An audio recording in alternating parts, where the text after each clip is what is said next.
radio dial. You are tuned in to the Mark Order Podcast.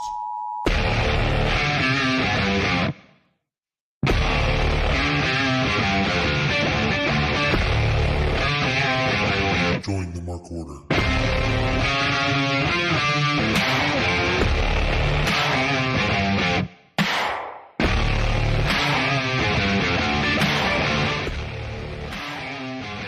Well, hello there, everybody. It is Saturday night. It is the Mark Order Collidercast, the only podcast where you and I collide. I am Ryan, and I am joined as always with my co-hostess with the mostest. Yeah, I went there. Joe. How we doing, Joe? Oh, it's Saturday night. So I'm doing well. Got wrestling on, got football on. I don't know if I support the football thing. I mean, who wants to watch that sport? Find the better team, Ryan. Have they started yet? No, I don't think so. I have 3 monitors going on here, so I'm trying to track them all. No, they don't start till 8:15. Okay. I am one of those people that once my team's out, I don't watch for a while. That's fair. I mean, I'll watch the I'll watch the conference, and then I'll watch the obviously the Super Bowl. I don't watch. I guess the week after is the week I can't watch because it's just too tough. So like I start off. We do Saturday night. This is our Collidercast. We start a little bit before the show. So right now, if you're with us, you're catching the end of a Fast and Furious movie. I don't know which one. I don't watch them. Fast 5. Okay, it's Fast 5. And then if you're like, hey, don't you guys have a very special guest? He's big timing us. I think he will be here eventually, but you never know. Oh, I'm AntMoney. I do what I want. I claim I will find people. So we'll see what time he arrives. I maintain that if he's late, it's because the child has taken over the house. Usually. That's a safe assumption. So how's your weekend going so far, Joe? Oh, it's been okay. I just kind of decompressing from my little getaway this past weekend. Yeah, how was your California trip? It was okay in the fact that due to weather, my original flight got delayed or canceled, so I did not get into California until about 9:30 local time there. So I missed Battle in the Valley, which I am very disappointed in based on everyone's reaction to the pay-per-view. What time? That was like a day later, wasn't it? Was it a whole day later or just hours later? It was just later in the day by the time I got there. Oh, okay. But I mean, my flight arrived about 9:45 p.m. Local time. So I mean, the pay-per-view, the event was basically almost over. Yeah, that was a great pay-per-view. That sucks you couldn't go. But I at least I bought insurance on my ticket, so I got refunded. The one time I've done it on Ticketmaster and paid the extra $10 for insurance, and it paid off. I don't think I've ever gotten insurance, but now I might, knowing that if you don't, you could lose it all. Mm-hmm. Yeah, it's like a little over $100 by the time you add fees and everything.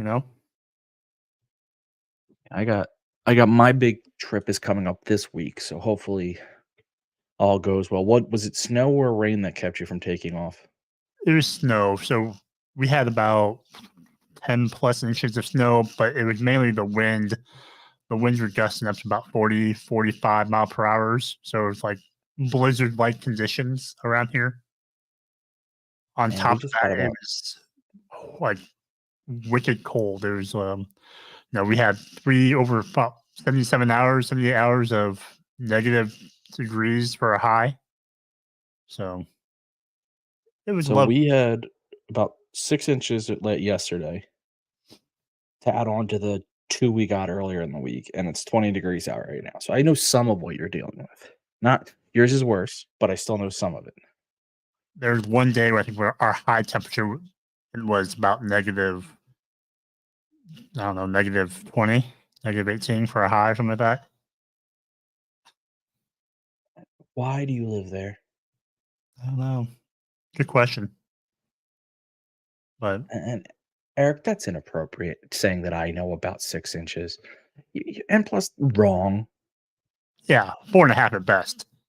I mean, still being optimistic, but now, do you have to shovel, plow, snowblow, whatever you do where you live, or I don't. No, I live the high life and don't have to deal with that. I do, and the snowblower broke, Mm. so that was fun. I so I'm in the Omaha area of Nebraska and the other metropolis area of Nebraska down Lincoln. Someone had taken a skid loader, like little like Bobcat skid loaders that people use to clear out parking lots and things like that. And Yeah, a guy went on a rampage and decided to like drive it down the street and start damaging cars and buildings. And then a police car came to try to stop him, and then he kept crunching the police car with the skid loader. Yeah, it made national news, so good for them. did they get him? Yeah, they arrested him eventually. But yeah, if you type I in skid loader in Lincoln, Nebraska, you'll see a little video, like a person's cell Okay. phone video. I'm gonna have to search that. I mean, what I can't search is Rampage, because if we're talking about Rampage, then we're gonna have to naturally segue into last night's Rampage, which just seems to work too well. It, So, it was a this guy went on a rampage, so I think that's a perfect segue. well, speaking of other Rampages, did you get to see last night's Rampage? I did. I even watched it again just before we got on here tonight, just to make sure I didn't miss anything. All right. Well, while we wait for we only call well, while we wait for this card to start, what do you think of Jericho versus Seidel? It didn't do much for me. I wasn't. I've seen them both wrestle separately enough, and I've seen them wrestle each other before, so it was fine. Nothing really pulled me in to say I needed to watch it, so I kind of was tuning in and out of it. I'm kind of surprised they keep putting Jericho out there as much as they are right now with everything. I just feel like I need to cool him off a little bit and just, do something with the character because I feel like it's getting stale. And I will say this over and over again. It's ignoring the outside stuff. Jericho's character, this story has just reached a peak that no one's interested. Give it a break. Yeah. But they don't seem to want to do that. Matthew Hooks is saying this is one of the weaker Rampages in a while, though Amanada versus Stat was really good. So I will go to it's a lot of order, but I don't care. I'm crazy like that. Amanada versus Stat was very good. It was. I think it's Fightful Select had reported a while back that they signed Amanada to some deal, and that's pretty obvious. She's wrestling a ton. She's getting a full entrance on Rampage, not even like a waiting in the ring. But that was a really good match. Amanada is a lot of fun. She's a big, strong wrestler, and that works when she's going against someone like Stat, who's a big, strong wrestler. Like you get a little bit of different dynamics there. I will say, Stat walking out with Stoke was funny. And then the fight afterwards, where it was very clear that Stoke canceled Willow's flight, but he was trying to deny it. It's just hilarious. And then but real quick, I want to talk more about the match. But Eric actually has a good question here. Jericho needs to be written off. Make change story. Is he filling Kenny's role versus Don Callis' family? I feel like kind of. Like, I don't know, but Maybe. I don't know. I think I'm actually going to say that it does feel like even if he's not filling Kenny's role, Kenny was obviously meant to be involved. So it does feel like they don't know what to do with the Don Callis family right now, but they have too much talent in that family to ignore it. So they're taking a shot. Now I know Osprey is going to show up soon. And there's some natural stuff there because of Kyle Fletcher. He could come back and be pissed at the way Fletcher's been used. He could join the Callis family. I would rather him be pissed, Fletcher leave the Callis family, and see Osprey go against the Keshta. Like, I think that would be fun. That's how I would do it. But even if you move him in, and for anyone listening or watching, Collision is just about to start, but just through the entrance. So that's what I would do. Any thoughts on him filling the role, or what you would do going forward with the Callis family? I think what you've laid out makes sense for now, since Jericho and Omega had a partnership. So I think you can kind of use Jericho as that placeholder until Ospreay gets in, like you mentioned, and then we can kind of transition it more into a focus of Ospreay. Unless they put Ospreay and Jericho together for some reason and have them go against the Don Callis family. Yeah, that makes sense. It's kind of too bad that one person's injury really affected a lot of people. Yeah, well, I think my guess is that you were going to have some Takeshita versus Omega stuff. Like, I think that was going to be the major feud. Like, this, it seems to be Takeshita versus Jericho, but I think Takeshita and Omega was going to be the feud that you had going on in this. And I think we were going to get. I mean, I know they've had matches before, but I think you were going to have even more like just incredible matches between the two of them. And I think we're losing that right now. Just so I keep everyone where we have John Moxley doing his through the crowd walk for his match. So, but yeah, Amanada, Statlander, amazing. Statlander has a story. I know it's a weird story, but I love it. I like, I don't care. Like, I like comedic stories that have, I like comedy in wrestling. So I don't mind this. This is a little funny because it has it has Willow both doing something that's getting a lot of screen time. And I think it's going to end up in a feud between the two, which will be fun. So, and Stokely he's a very funny guy on screen, so that works. Amanada, obviously no story yet, but she's going to be a big player in this. I'm waiting to see her on ROH a bit more, but maybe even some big focus in AEW as they sort that out. She's been a great pickup. Any thoughts? Or it feels like what they're doing with Queen Amanada is almost in parallel with how they're using the bounty hunters, since they're kind of the both similar indie people who now have gotten signed to some sort of deal with AEW. Both of them featured a lot lately on AEW programming against some of the high end talent. So yeah, I think both of them can be used well in ROH and also AEW when they need them. Yeah, and it lets them have their listen. I know they're losing, but they're not in matches where they should be winning. I think Amanada won in ROH, and I think Bounty might have a win in ROH, but it gets you familiar with the bigger audience so that when you float up and down, the audience knows who you are, which is just as important as anything. Shane Taylor from Shane Taylor Promotions is walking out to the ring, accompanied by Lee Moriarty. I'm excited for this. I'm glad Shane Taylor's getting his shine on TV. I remember seeing him in What the Hell Is Going On?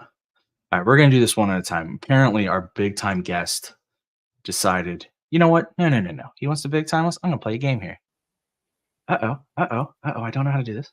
Where the joking, hell is Taylor. Ant? I don't know. It's very rude. You figure, Ant, what's up? So how you doing, Kate? I'm good. I mean, I'm frustrated right now because it's not like we didn't pay a ton of money for Ant to be here, and he's just like by the minute. You know what I mean? This is very frustrating. Yeah.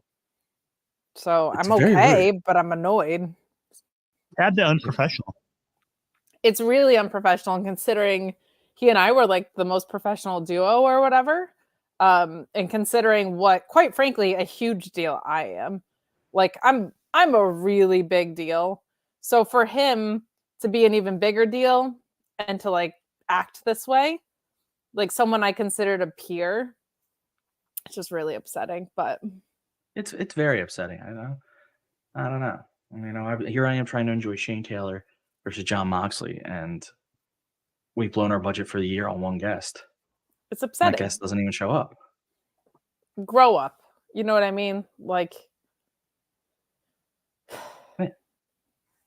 but this match I almost feel like that Young Bucks promo they did about hiring the old talent and relying heavily on those people. I feel like they were talking about Ant. Truly. And I think we should all grow tiny mustaches in solidarity with such a thing. I want you to start that. I'm right there. I did it. Well, I mean, Joe, what's I'm with your already hat? started. Why are you wearing a hat that says green for go? Because I'm rooting for cheese. So go cheese, go. Cheese starts with the C, idiot. The G is silent. I don't know. Oh. Well. Look who decided to Nice show to up. see you, Carl. Thanks for coming by. I was told this was a solo appearance. I'm sorry, who's the other guest? I don't know who you are. To this side. Who are you? Hi, I'm Kate from the Mark Order and Fightful. Maybe Mark you've heard Order. of it. Oh, nice to meet you. I would never miss an episode of a podcast or show up late. That's something I've literally never done before. So I don't want to air dirty laundry like on screen, but we're going to have a discussion about the minutes that you were not here and your booking costs because, oh boy. Cool sunglasses, though. Thanks. This is my off night, so I was, taking care of some business, and I'm giving you all some free time. I hope you know that, because I wasn't actually supposed to be here for another few minutes. I broke down my fee by, the time. Just saying. I felt I'd do you guys a solid. We told you it was 7:50 and you didn't arrive, so we are actually taking back all your money. No, you read the contract, right? I wrote the contract. Well, oh my God, the rider alone was 8 pages. Like, just ridiculous. Your lawyers must not. I did get my beverage of choice, so thank you for that. Very nice. Very nice. What are we drinking? A nice beverage. I'm not giving free plugs tonight, if you get what I'm saying. So I understand. I understand. Wednesdays. Someone's gonna get knocked out. We even in your green room, we put the Taking Back Sunday poster that you wanted. I mean, that's always here. I do appreciate you guys getting it authenticated. That was appreciated. The green M&Ms. Did you appreciate those? Because those haven't arrived. Those haven't arrived. So we'll talk to somebody in production. I'll let it slide. Who's this we? Who's this we? Ryan and Joe. This is their gig. Don't worry about it. This is for them to worry about. Kate, they're in breach. One guy has a blank green screen. This other guy is rooting for cheese. I'm just trying to help. I'm in a TV studio.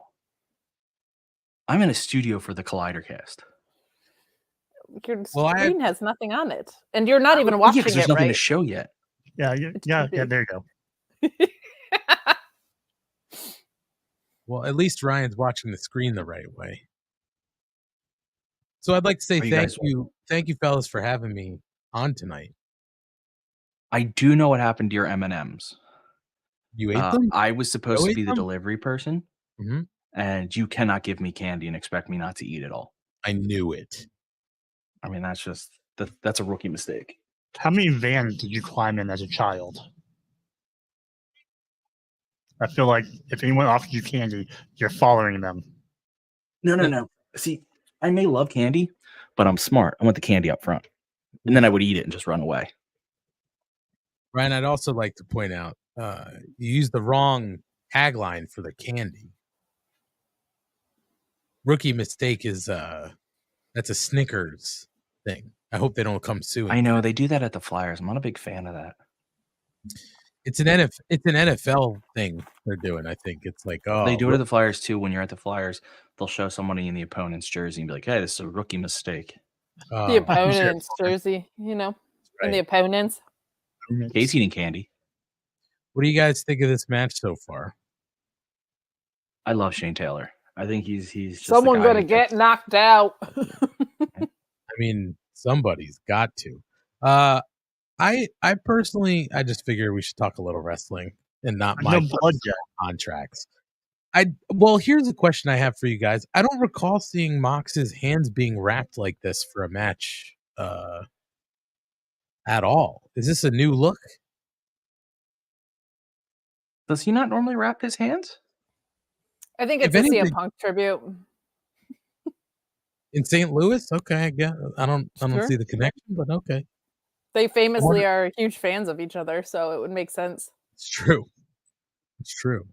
I wonder if anybody had St. Louis style pizza while they're there for a collision tonight.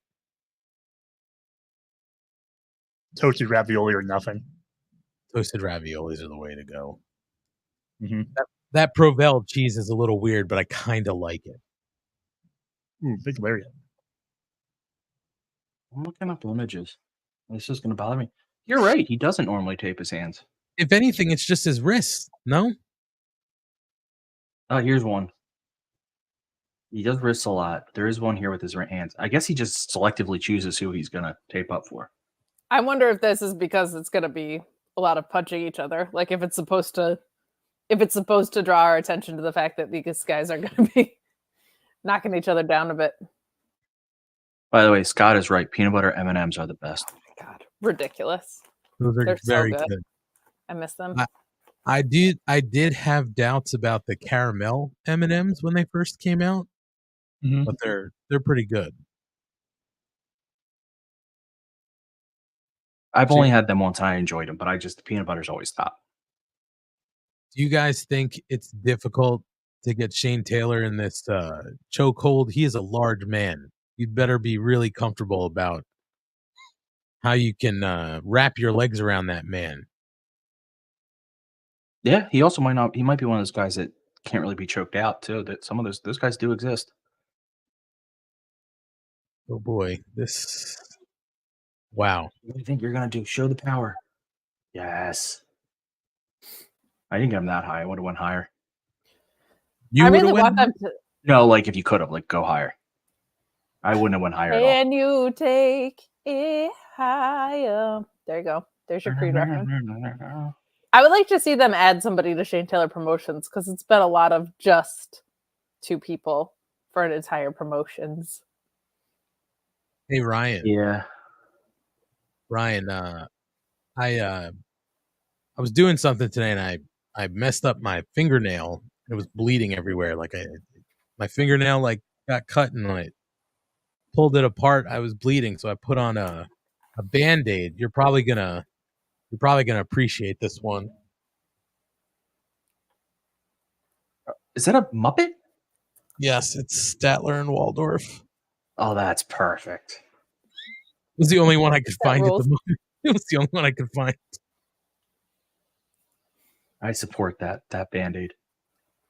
So guys, how was did anybody watch Rampage? I didn't Yeah, we were actually talking about it. Jericho versus Seidel was what it was. Amanada versus Statlander was very good. That was a great match. Amanada is a big, strong wrestler, so she fits perfectly against Statlander, who's a big, strong wrestler. And they had some Stokely hijinks in the back where it became readily apparent that Stokely canceled Willow's flight to the venue to the city. So Willow was late for the match, so she couldn't escort Statlander. So Stokely got to do it. Then you had match was my favorite of the night. Penta Henry.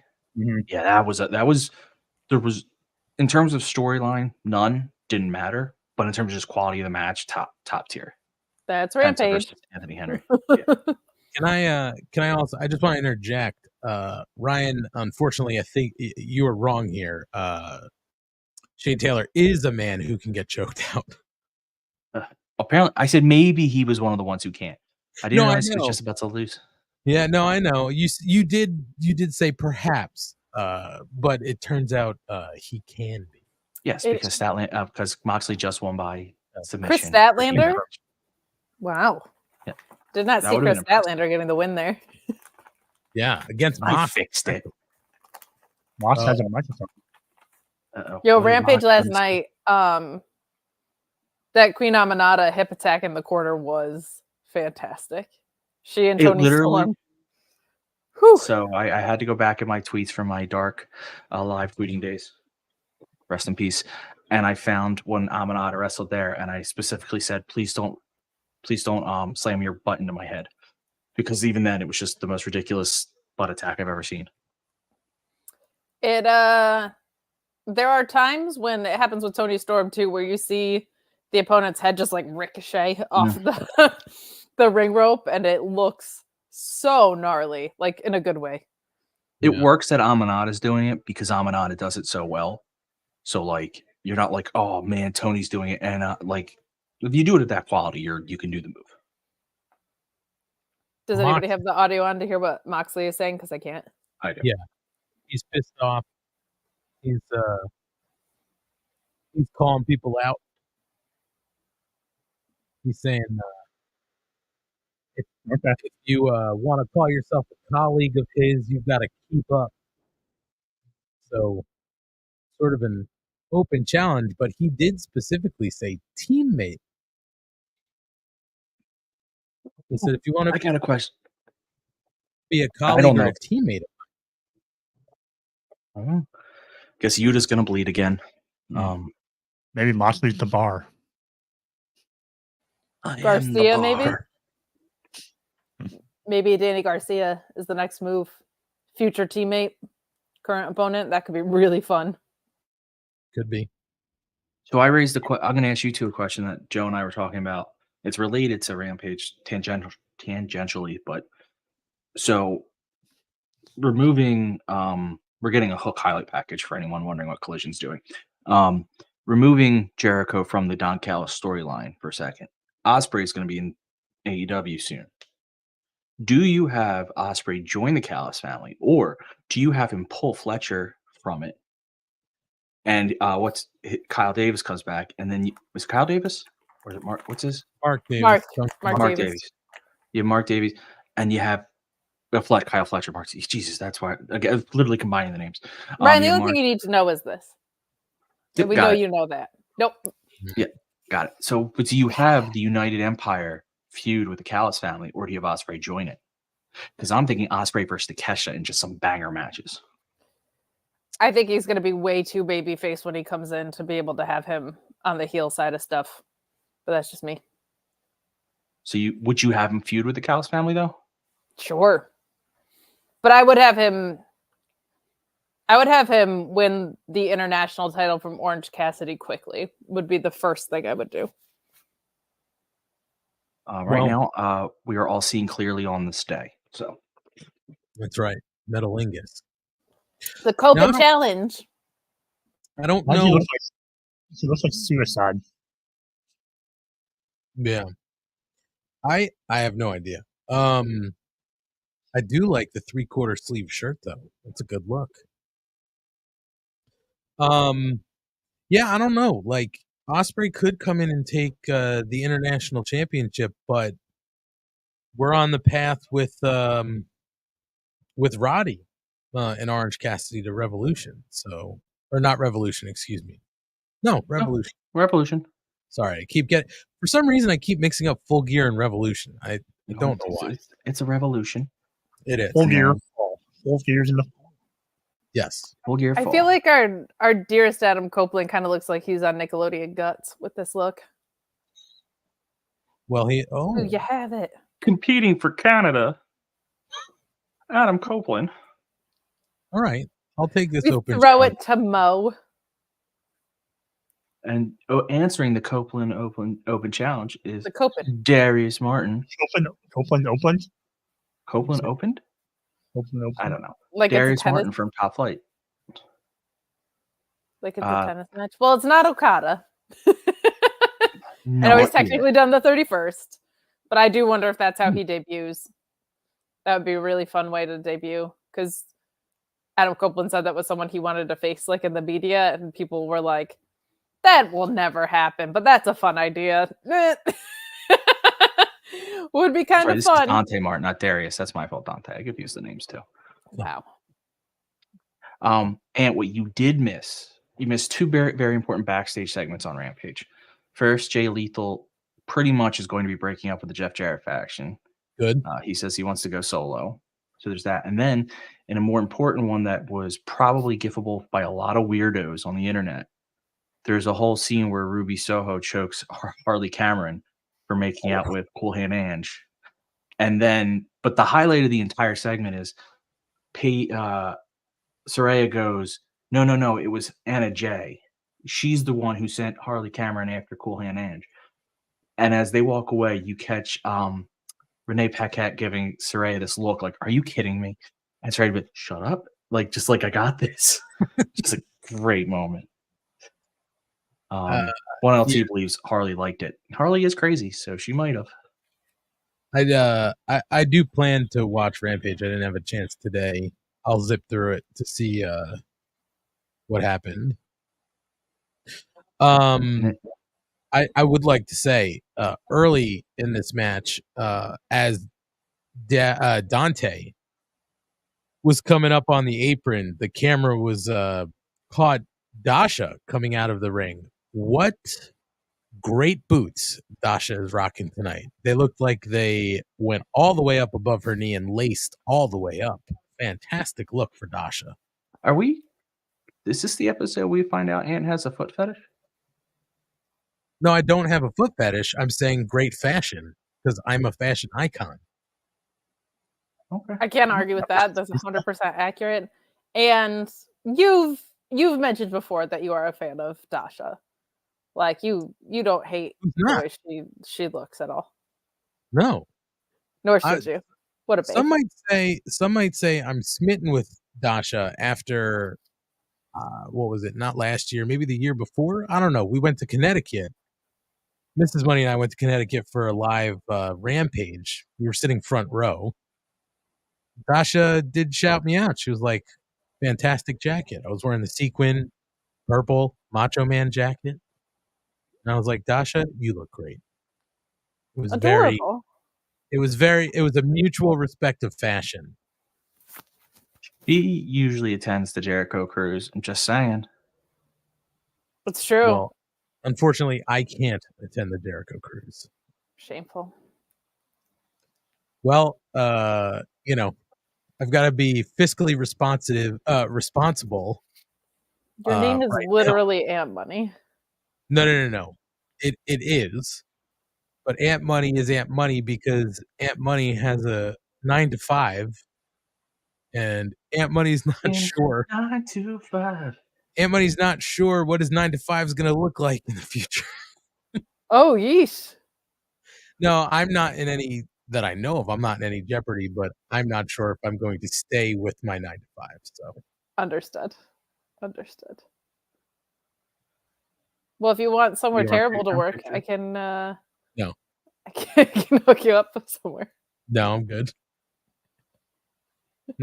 We are in. Hey, do you want a job that's equally as stressful, if not worse? Do I have the place for you? Oh, I would like to say, and Ryan, I cut you off in case nobody heard it. We're in picture-in-picture, so they're in commercial. But can you throw to picture-in-picture as if you're Jim Ross?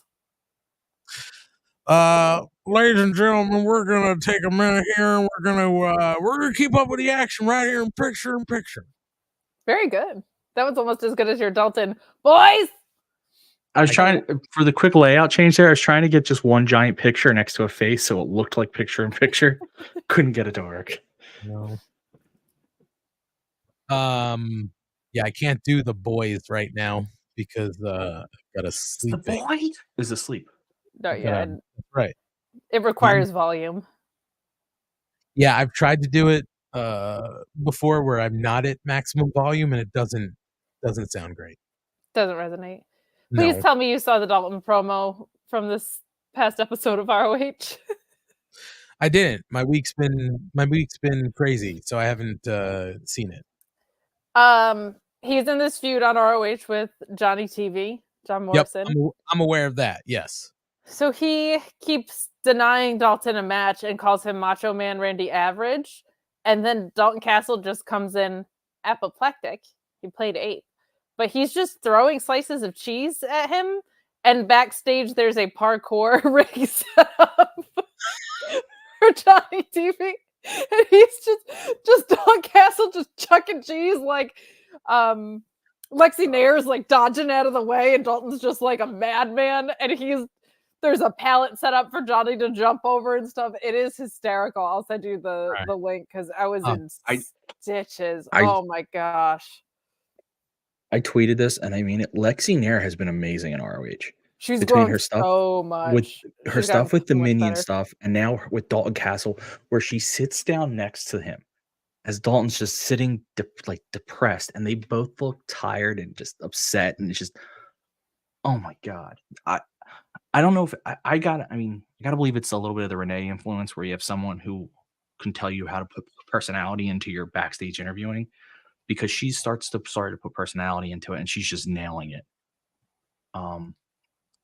She really is. By It the kind way- of came out of nowhere. It was like she was just a pretty blonde backstage gal, and then the Minion stuff, and she just like exploded. It's pretty dope. I wonder if she's always been able to do it, and it wasn't until they saw the Minion stuff that they were like, "Oh yeah, you have a lot of personality. Do that all the time." She's been great. She's been great. Kate, did you see Rampage? Only Queen Aminata and Chris Stat, but I also saw the Ruby Soho choking out segment as well. So I guess Joe's the only one I can ask then. So you had a match between Darby and Jeff Hardy, which was it was okay. It wasn't their match from 2 years ago. I heard it was Jeff's best match in a while, though. I was going to caveat, like, compared to what we've been getting out of Jeff, considerably better. What it was 2 years ago when they just went insane, not the same. But it looks like Jeff Hardy's going heel, which looks like the Hardys are going heel because he wouldn't shake Darby's hand. Honor is real, people. Shake hands, Jeffrey. Well, I do know. Yeah, Go ahead, Joe. That was kind of the direction they were going when they had that interaction in Private Party a week or so ago. And they kind of had that stuck up, like, we're the old veterans and you should be respecting us and coming to us for everything, and we'll show you the ropes. Whoa, Dante head scissors. On the outside. I'm glad you called it because I didn't want to have to call a spot there. Yeah, no, I would not have been happy. Would have had to take that to the disciplinary committee. It's been an entertaining match. Good spot for. I mean, not like Dante needs a ton of help increasing his worth here, but I mean, in with Adam Copeland, it's a good spot for anybody to be in. It's the Copeland, baby. That's right. I think what this Copeland challenge is doing is establishing his quality in the ring to people who might have doubted it based off his last run, where he could be like, "No, I'm very good in the ring." Well, the in-ring was there. It was just the Judgment Day bullshit. Well, I think because after he had that great Mania main event, but after that he didn't really have any standout matches, and I think people thought, "Oh, he has boring matches," or "Oh, he's old," and he's like, "No, I'm still very good." It's good for Dante to be in there with someone that can help him pace too, because sometimes Dante, especially when he's like a hot tag or something, he just gets a million miles an hour and it's always super impressive. But somebody that can control pacing as well as Copen. It's a good Copen challenge. That's what we're calling it, the Copen challenge. It's the Copen, baby. Yeah. I mean, that's top flight to go heel. Top flight to go heel. That would be fun. Dante is please. My stream is wonky, so I actually didn't see it yet. I will give permission to the floor other than Ryan to call whatever just happened. There was a near fall after a springboard moonsault. Oh, that wasn't what I was talking about. I was talking about Copeland going for the spear and Dante jumping over him. That's literally what I just saw right now. I think that's an awesome move. Now I just saw a monster moonsault because I caught up. Jumping over a guy diving at your midsection. I mean, I can't jump over a guy diving at my midsection. I'd argue most people Darius can. Looked great. That was an awesome near fall 1, 2.5, and then Adam Copeland putting his leg on the rope was a really nice, like, I almost lost, but I'm veteran enough to survive moment. Good shit. Dante is a little ahead of his brother, though. It is like but everybody felt that way with Jeff and Matt, right? Speaking of the Hardys. except for John Alba. Well, also, his brothers was out for so much longer because Dante had the one time Twice. off. Darius had twice. Poor guy. You wanna recklessly speculate on something? Yes. Anything. Okay, so Sure. Kevin Kelly is on commentary tonight, but he had some passive aggressive / emo tweets a little bit. Yep. And all references to being an AEW commentator are no longer in his X bio, and it just says Christian.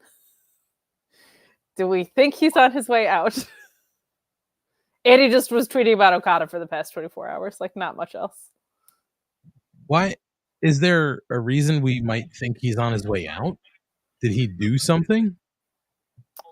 People I think were unhappy with the Sounds of Freedom reference on air, but there was Ian Riccaboni had said something in the Voices of Wrestling Discord that was not that bad a while back about how that was like not an appropriate thing to probably do, and like he understands being a conservative if it's about like taxes and stuff, but when you start peddling like MAGA propaganda, Ian kind of takes exception with that. And when Ian was on Dynamite, big splash attempt and a spear by Edge. Spears and RKOs that are in combo with those moves always look great. So then that was the match. Yeah, that's it. Yeah. He's locking in STF. Yeah. Nice. He's been doing that lately, right? The STF? The STF with the trapped arm is awesome because it just makes it so much more impossible to get out of. It's such a simple adjustment. But so Kevin Kelly tweeted something about libel and how he's going to pursue libel, and then some shit about being like a square peg in a round hole and a bunch of other 14-year-old girl emo lyrics, it felt like. And then all the references disappeared from his bio, but he's on commentary tonight. So I don't know what's going on. I think if you mention a MAGA propaganda thing on air, that's not good. It's also just not good to mention anything to give free promotion on air because you can make thousands, if not millions of dollars off of those things, right? Like realistically, you sell ad space. So I don't know if there's heat backstage or not, but the tweeting about libel when Ian was on commentary and he said it was from someone he considered a friend, very, very odd for a grown man to be acting that way. I think that, I don't want to downplay what he, Copeland's talking, but I don't want to downplay what he's called out, but I think it's a bigger deal, less the subject and more that you're calling out unrelated things that aren't even like pop culture phenomenon. Like it's not even like that was like taking over the world and he's just trying to be relevant. No. And I re-looked at like what Ian said and it was pretty tame. Like it's stuff he probably shouldn't have said, but it was not like fuck that guy, hyperbolic anything. But when his profile bio just said Christian, I was like, kind of weird that he removed all the references to AEW from it. Yeah. So if you wanted to rec spec, I'm just saying. I feel like he was better in the C2, but he didn't really click in before. I think announcing a tournament, because everything in New Japan is tournament based, was more familiar territory for him, but I don't know. You have an embarrassment of riches when you've got Nigel McGuinness right there. Yeah. An embarrassment of bitches. That's this show. By the way, Cope just cut a promo and it was basically like, I'm going to keep coming out here and doing this Copen challenge, and I'm eventually going to take the TNT title back to TNT because the guy who currently has it doesn't even wrestle on TNT, blah, blah, blah, blah. Pretty awesome, too, that I'm probably ahead of you, Kate. I'm not sure about the other. That kid's night. Yeah, that's what I was going to say. He took sunglasses off some kid and was like mugging with him and then like talking to the kid. I love when I see that stuff. Ooh, speaking of Lexi Nair. talking to Claudio and Ryan Danielson. Danielson is still apparently irked about losing to Eddie. So that was losing to Eddie was the low point of his career, but the high point for Eddie. Love it. Do you guys enjoy the Danielson Castagnoli shirts? I do. I love that all of them have their own thing and that they all say something different. And they remind me of, remember the woodland creatures on South Park when they were getting sacrificed? That's where my mind first went. the woodland Christmas critters? Yeah. Yes, that is the first thing that I thought of. I feel like Claudio's isn't an elephant, though. That feels wrong. But we got to have AIDS. I love when Danielson leans into being an arrogant heel dick. Like, it's just so... it's so believable because he's the best wrestler in the world. Like, it's just... makes it a lot of fun. Well, Okada's overrated, so... A bunch of fucking the amount of discourse I saw today that was like, could Okada even adapt to an American style? I was like, yeah, I think he's got it.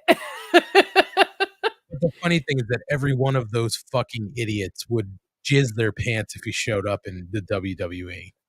It was AEW people too. It's just the thing that happens every single time someone who's reached the pinnacle of their sport is highlighted. They have to be like, no, they're overrated. It's like, it's fucking Okada, dude. Like, yeah, he's perfectly fine. Yeah, he's gonna be all right.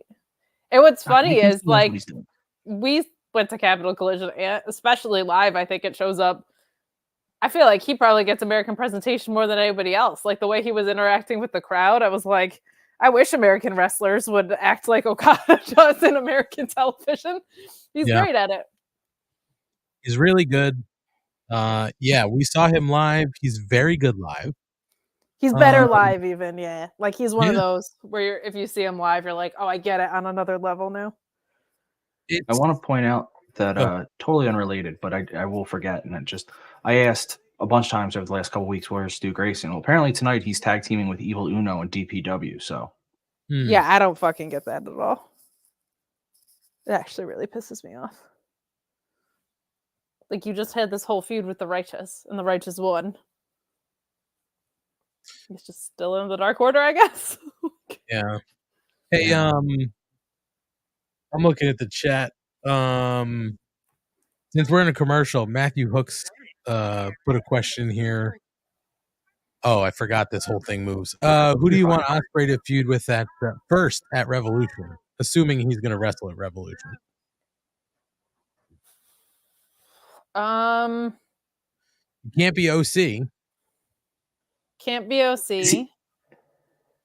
He could be in the ladder match. Like, you could just do that. I probably wouldn't. Yeah, if he wrestles at Revolution, I don't think it's not a storyline match. It's just like his first match is officially AEW.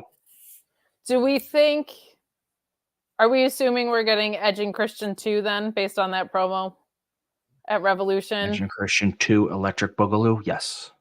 We're getting Sting and all that bullshit. We're getting probably a triple threat. Whoa. Back up. And all I just that mean, bullshit? I'm just like going through, like, Ric Flair will be there and all that.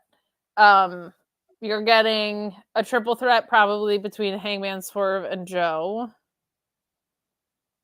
Oh my God. Private Party. I love Oh my God, is that Private Party? Picking up Lexi Nair's outfit, that's fantastic. It would be fun if Adam Cole is cleared by then. That could be fun. Could be. I'm captivated by Lexi Nair with the do-rag on her head because of Private Party. Yeah. Oh Lord. Wave cap. She's wearing it like it's raining outside. I know. It's great. So they want to run the match back from this past week is what they're saying. And they're trying to figure out when they're going to have it, I guess. Who knows? Lexi Nair with the wave cap. Thunder Rosa. So speaking of Thunder Rosa, do you guys enjoy Thunder Rosa's new music? No. Neither do I. I don't hate it, but the old theme was way better. I think that's what it is. It's not necessarily that I hate the new one. She just had the best theme. Yeah. Said her name. I feel like her return has been very understated so far. It's like she returns randomly, on Collision. Now she's wrestling again on Collision. You feel very like after she's been gone for that long, I felt like she would get a bigger return than what they've been doing with her. Yeah, you would have thought she would have walked like more immediately into that picture. Yeah. Man, and I know I'm a Collision stage stan, obviously, but her presentation with that in back of her looks fucking awesome. Wow. I love that you are so sincerely in love with that stage. I am so in love with that stage, but hers looked awesome with the 3 panels. She's going against. That was really good. It's a good opponent. What a great opponent. What a great turn for Queen Aminata. I also appreciate that they announced that ahead of time, because there's been so many times that the women's match has just not been announced. Wait, they announced her opponent ahead of time? Mm-hmm. Enough that I thought they just said she was in action with it. I had only seen earlier in the day that it said Thunder Rosa's in action, but they probably just updated. They did it an hour ago. They put up who she was against, and I didn't see that graphic. Yeah. She's busy, man. Queen Aminata is busy, and that's good. It's great. Yeah, she's really good, so it makes me happy. Touching on the Thunder Rosa return, part of me wonders if they're still, like, she's obviously cleared to be back, but I wonder if part of her or them is just being very, very cautious. She's very not possible. Wrestling week over week. You know what I mean? So I wonder if they're just trying to be strategic about who they're putting her in with, what they're getting her involved with, because she hasn't had a story, and she's not wrestling week over week, and that's fine. She's sort of an attraction, right? But I have a feeling it could be a overly cautious thing with her. That's very possible. The other piece of it is now there's rumors Camille might be coming in. There's rumors that are, pretty decent rumors that Mercedes is coming in. So I also wonder if they had something set up for her, and now they're like, oh wait, we just had Diana and Mercedes is on her way, and we might be getting Camille. And Diva's coming back. Yeah. I think there's like a lot of she's so reliable and so over that they might want, like, her and Mercedes out the gate would be awesome if Mercedes doesn't immediately go after a title, right? Like as a debut match or whatever. Right. So that could also be in play. But I bet you're right, especially because it was her back. That's a good point, Ant, that they probably just don't want to like run her into the ground. Yeah. It's different than a broken arm, right? Like way easier to re-aggravate and stuff. But she looked better so far in this than last time. She's looked good. It's she just had a little ring rust, which of course she was out for over a year. But Queen Aminata, she can lay in with, which is good. What about the full face paint? Are we in on the full face paint? I kind of dig it in this look. This is kind of fun. And I do feel like because Darby does the half face paint, it's a little bit like the cool factor is not there as much. But when she returned, she had no face paint, and I also thought she looked great there. So, I like the move that Thunder Rosa just pulled. What was it? Name the spot. Where Aminata ducked down to like a roll thing, and Thunder Rosa just fell on her legs to try to pin her. It was good. Ooh, backbreaker. Oof. From Aminata on Thunder Rosa. Nasty. So, Kate, your analysis on Thunder Rosa was that she looks great no matter what? Basically. I think the real expert is probably Ant's son for that. Well, he's slicker.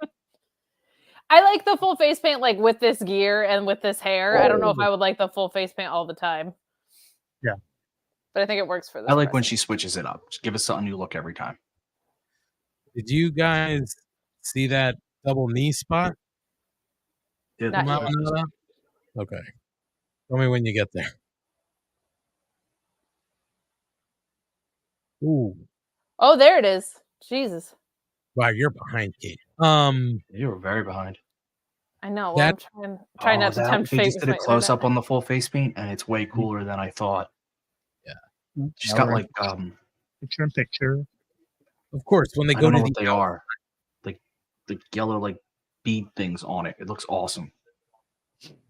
She's bedazzled. Bedazzled. That's the word. Please come and show up on Wednesday in full face paint, bedazzled. I wish. Honest to God. I couldn't do it. No, like I don't think I physically like I would fail kindergarten art, so I don't know how I'd paint my own face. It'd be Ryan avant-garde. It'd just be kind of an abstract look of fingerprints on your skin. Can I put in a request with you that after Revolution, or maybe before, because we'll have to do a preview show and a pick show. Can you please either right before or right after, in tribute to Sting, do full Sting face paint? You only have to do it once because that's it. It's a tribute. So, but what's the full Sting? It's white and then some of the black. It looks like the Crow. That's what I'm saying. Do I do the old Sting where it's just like the black over the eye, No. like down the eye? Nope, you're not copping out. It's got to be full current face paint. I gotta look them up. If I can pull off a half Darby Allin one, which I did on Halloween, you could definitely do it for Sting. It's not. I'm not good at that shit either. But if you get, I could even tell you what to get. I legitimately don't know if I can do this. You could do it. Not with that attitude. Also, if you can't, that makes it funnier. So there is that. He's gonna show up looking like the I Like Turtles kid. So hold on. Full cutaway. It's an official ladies match, by the way. Hey.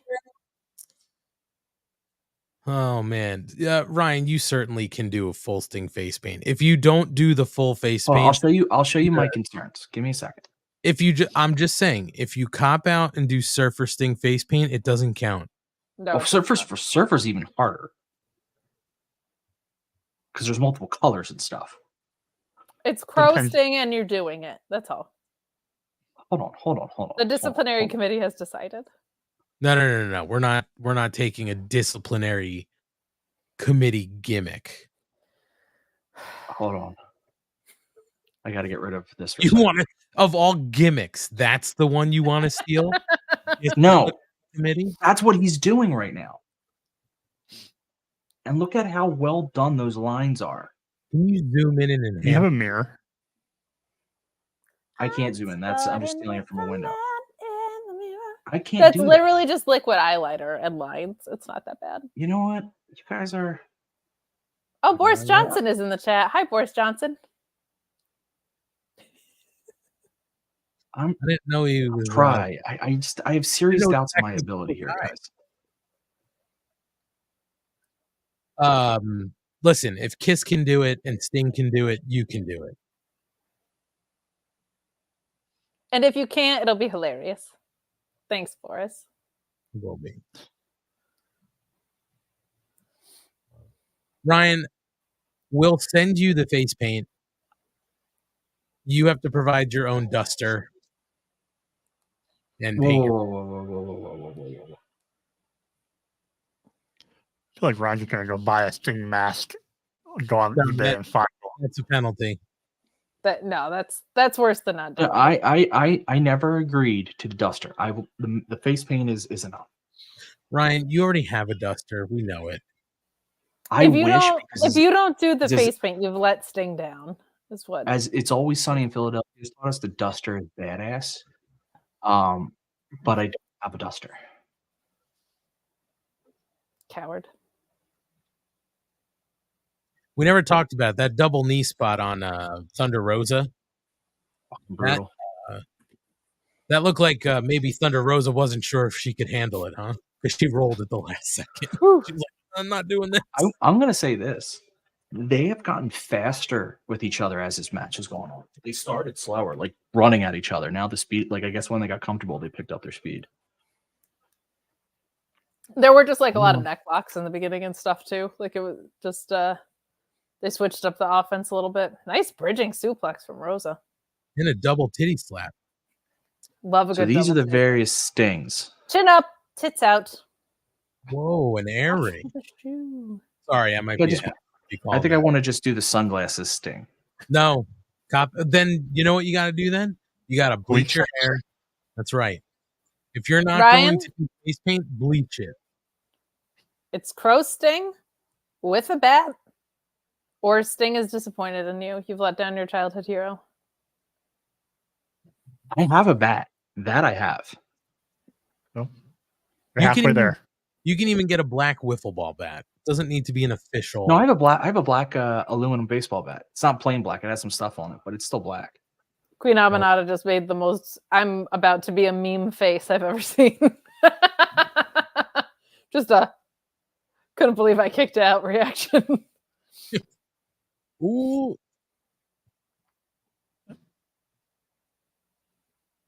Oh boy. All right.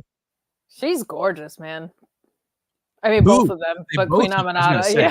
They're both gorgeous. And Red Velvet was gorgeous. It was a last tall week woman too. They're a good-looking division. Yeah, it is. Aminata was a tall woman for Thunder to try to pull that off. Yeah, I wonder how tall she is because Thunder Rosa's pretty short.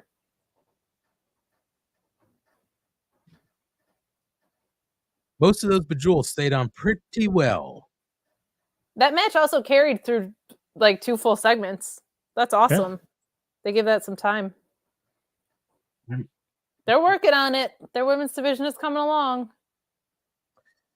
And they clearly have it defined on 2 shows. So you do need more female talent. So bring in some of these free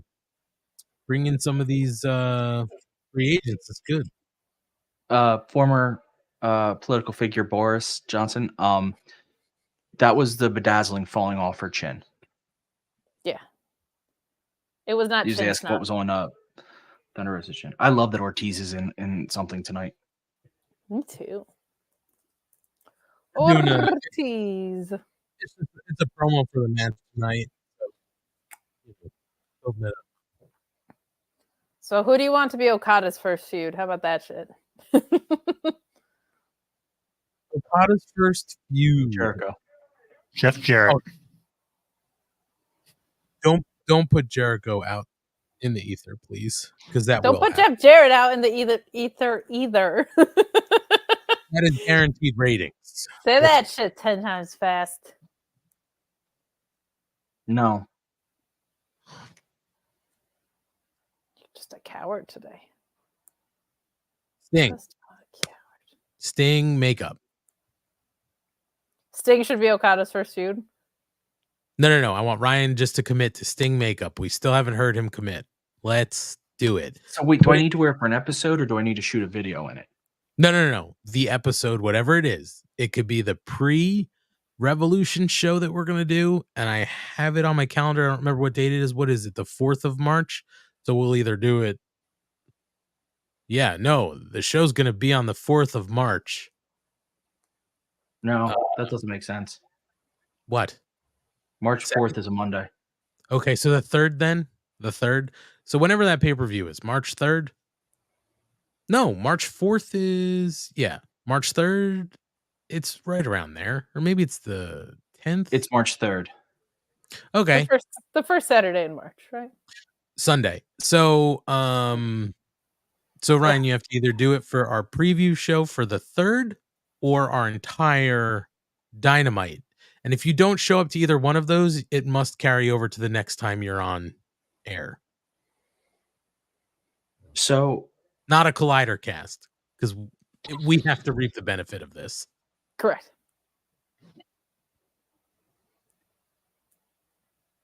He's really thinking hard about this. It's a matter of which. I'm just trying to rig this so that there's no rigging. I don't know if I'm not agreeing to this. Ryan, commit to a bit right now. That would be the most committed any of us have ever been to a bit. I've seen a lot of your costumes on here. You did half your face, Kate. I'd be doing the whole thing. I feel like you doing a funeral for AEW Dark with your lacy little girl clothes. True. And that look is actually more commitment than Sting face paint. You guys are missing the point. It's not that I have an idea and I think you'll love it. And it is in this bit. It is right in this bit's wheelhouse. Okay. Let's hear it. Not only would I wear it, I will apply on camera. That might run a little bit long. Yeah, I don't care. No. If you want to put something on air or anywhere about you applying, then you goddamn tape it and we'll put it on our social. No. Joe will smash cut it together. Do a little time lapse. That's right. I mean, I'm sorry to throw work on your plate, Joe. I didn't mean to do that, but your video works phenomenal. Yeah, we smash cut it, we time lapse it. We'll just tell people the real. It took 5 hours for you to do it. I can't. It won't look right. I do like Brendan Heaney's thing in the chat. Wear a Sting mask and take it off to reveal the face paint. It won't look right, though. I don't know how to do it. So it's white all over. My God, right, get Kate, over question. it looking right. It's funnier if it looks wrong. Kate, question. When you do the white, do you do the black over the white, or do you have to leave that spot open and then do the black? Depends what you use. If you use liquid eyeliner, you can just do white with that. If you use a pencil, you have to leave it open. Or you just go to Party City and get the grease paint and then just do the black and then lay the white around it. It's true. If you want to go 3 colors, you could do Joker's thing. I'll let that happen. I thought you were going to say Wolfpack. Wolfpack's thing. No, I would say do Joker because it's still black around the eyes, and then just the red by the mouth. And then Ryan could come in I'm probably going to end up doing this. Ryan will come in looking like Creed Bratton and say, "Let's put a smile on your face." I hate that this is going to end up happening. Get over it. My favorite it's guy. Like the 8th least ridiculous bit you've ever done. You wrapped the C2 rankings. You did, and it wasn't. You had a funeral. You've shown up here as a fucking creep as the captain, like uncomfortable levels of creep. You don't understand. It's not the bit itself that's bothering me. You have now touched on an insecurity of mine, which is my art skills. Like, it's legitimately something that worries me. It's a wrestling podcast. Why do you have pride? Hold on. I get paid and don't care. Why do you care? This is a real thing I want to make sure that everybody understands. By the way, the Bang Bang Gang's in the ring cutting a promo, and it's probably going to be Super Scissor Gang, whatever. I don't know. But can we all just soak in the fact that Ryan just said to us, we're getting into one of my insecurities. It's my guys. Man, what happened to your mic, by the way? What do you mean? You're muffled again. You're muffled. You got a little fuzzy. But it's all good. Hold on, I'll double check. Nothing happened. I don't know. Maybe I'm just getting. Now you're fine again. Can we? So getting back to this, I just want to be sure we all understand. Ryan is against sort of doing the face paint because then it's one of his insecurities, his art skills, which means he's confident in his rapping. Thank you. Boom. Kate follows the logic. Yeah. He's confident in his rap skills. Hold on a second. Comedy puns. Yeah. In his costume bits with his characters. Well, those The are great. concerned citizen. Let's be clear here. I Forgot about the concerned citizen and his fucking rat tail. I am a legend Here's the acclaim of a by comedy character actor. Legend. My puns are world class. They're just talked about by everyone. And I would redefine the rap game if I ever fully committed to it. So I'm fine with all those. Ryan, you wrapped the C2 rankings and we didn't know where people were ranked. You just I still said had all fun their with it. names. Ryan, Rap doesn't always have to make sense. Ryan, I would like to. Are you saying offer rap is you- crap? Are you I say saying rap is crap. It doesn't always have to make sense. Okay, I was just wondering what you were insinuating by that. Can I throw this to you, Ryan? Because you just said if I ever really decided to enter the rap game, it would change the industry. In college, I had some friends who were in a rap duo, and I produced, recorded, engineered, mixed, mastered the entire thing. Now my skills are much better now than they were then. I will offer you gratis all of those services if you really want to fucking commit and do a rap album. But I know that sounds like great in theory, but then I'd have to change my entire lifestyle. I'd have to go touring. People would chase me down. It becomes a whole thing. Yeah, but you already have the hose. You already have the Cristal. And you already have the limousines. So why not put out Limousine a couple of riding. Kate, can I correct you? He doesn't have the Cristal. He has the Propel. That's well played and true. So we're still doing this claim. If they break Juice Board in half, I'm gonna be devastated. He's set up in the corner like he's about to get speared. I think that's the only way they could stand him. It's very possible. He had they need to get giant scissors and scissor him. I miss him. I love Juice. I forget what he really did. What did he do? Because he's got a legit injury. He had back surgery, I think. Ooh. Yeah, like a 9-monther. Yeah. Sucks. All right, can we just? I wanna get a resolution to this scissor bang. He's doing it. Oh, I thought you meant Ryan. Scissor bang bang. Because he doesn't. Into my life. He's doing it. He's doing scissor bang. Do we think they're merging the trios titles? They might be. I don't want them to. Again, in a properly run thing, ROH would be building 6-man teams to then come up into the trios division. But why are the guns so sparkly? Because they're awesome. I'm a little upset that no one picked up on my South Park finger bang song joke. We ignored it. Yeah, it's a great reference. It is a good one. Move along, sir. Gonna finger bang bang you. Ryan, did you pick that reference up? Because it's the same episode. Yeah, you're the security guard. He's the only one who likes their song. I feel like Ryan's really deflecting on committing to the face paint. God damn it, Joe. He's really trying to circumvent it, but it doesn't matter because he has to do it because of the implication. He has to do it. Ryan is masterful at trying to switch the conversation. By the way, he's not gonna say no because of the implication.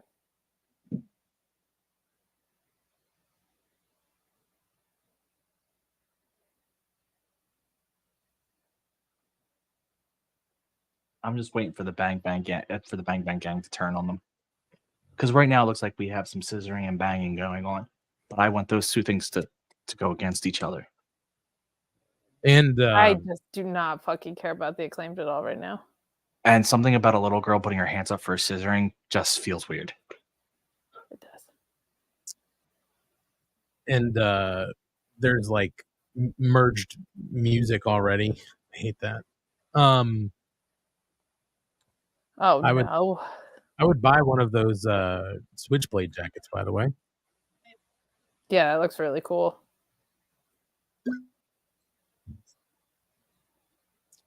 This is like my least favorite thing in the world. Timeless Tony Storm's fan. Tony Storm! My girl. Wendy Richter. Kate, are you going to be Timeless Tony Storm for Halloween this year? If I lose a couple pounds, maybe. She wears not a lot of clothes. No, you wear a kimono. That's true. I could wear the kimono. I could do that. I gotta get my hair redone blonde anyway. I could put some Hollywood curls in. Come, children. It'd be really easy to do because my chin is always up, you, my tits are always out, and I'm always Luther watching. or My God. Joe, that's up I'm to ready you. for my pork dinner. I could be Luther, but I'm not shaving the beard. Oh, so you won't commit to the bit? I'm not the fucking character bit guy. Yeah, he's not the character actor on the show. He just does everything else, Ryan. You've carved that niche out, Ryan, and I'm not going to be. My guy is not going to be steal the bit guy, right? Because it's happened too many times. That's also my guy. I have two guys. No, you steal bits like calling spots all the time, which was my thing. As I said, I have two guys. I steal bits and I do characters. You do characters. Let's not try And not you're coverage. Okay. You're anti improv because you won't yes and anything. No, I know, but oh, look at this stage. Looks great. Oh my God. It's a good looking set. All right, I'm gonna hop off because I gotta take this dog out before I hop onto post show world. Have fun. Thanks for leaving us. You're what? Thank Well, I God. was. Get out of here. It was a solo appearance, so I feel like I've already overstayed my welcome. You have. Can I get anything to myself? Sure, you can have Ryan being non-committal to Sting all to yourself. Enjoy hanging out with Won't Paint His Face and Guy rooting for cheese, Ant. Have a great time. I like cheese, so I'm good with him rooting for cheese. That's kind of fair, honestly. I just don't follow fake sports. Yeah, of course. Why would you? Wrestling is real, damn it. All right. Bye, fam. Bye. Yeah. Bye. Danny Garcia and who's he fighting? Not Malachi, not Brody. Oh, Buddy. He's doing Buddy. No, I wasn't sure. I did not see much of the announced card like that was going out through the day. So I wasn't sure who he was fighting.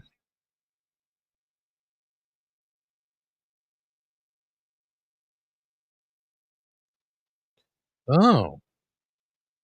All right. On in the backup. So the backup's coming in. Yeah. FTR is coming in for a little backup. I like it. So Ryan, sign on the dotted line. Face paint. So what do you think about FTR as the backup? No. Face paint. No, but FCR wore face paint. They did. Oh man, now Green Bay is trailing. They are face paint. They are working down the field. They're on San Francisco 34. Yeah, even the fake sports people wear face paint of some sort. Eye black. Only one person in this match has face paint. And they're not even in this match. Oh, yeah. You said not one person? Sorry. I said only one because then I forgot he wasn't in the match. I actually thought that this was supposed to be a tag match, but guess not. Well, it'll be fun because both these guys can fucking go. So this should be fun. So, gentlemen, how was the rest of the week? Good? Joe, how was the rest of your trip? Good. It turned out well, even though I missed the pay-per-view. Yeah, I'm sorry. It happens. Anthony, did you get snow?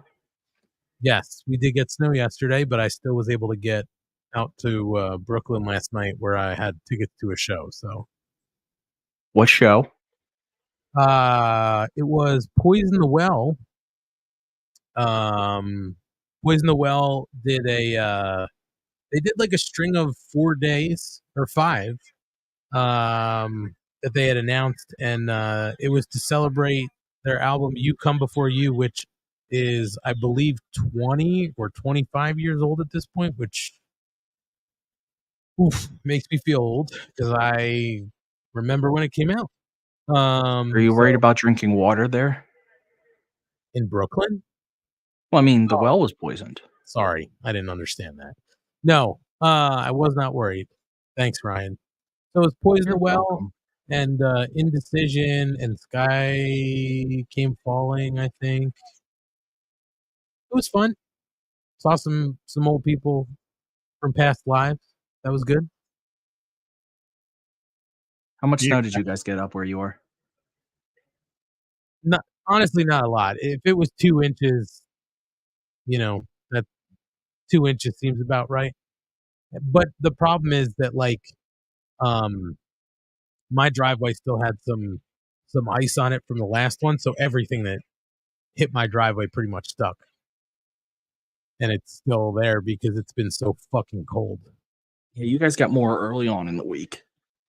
Yeah, last week we had a lot. I got like 6 inches. Yesterday? Yeah. Holy shit.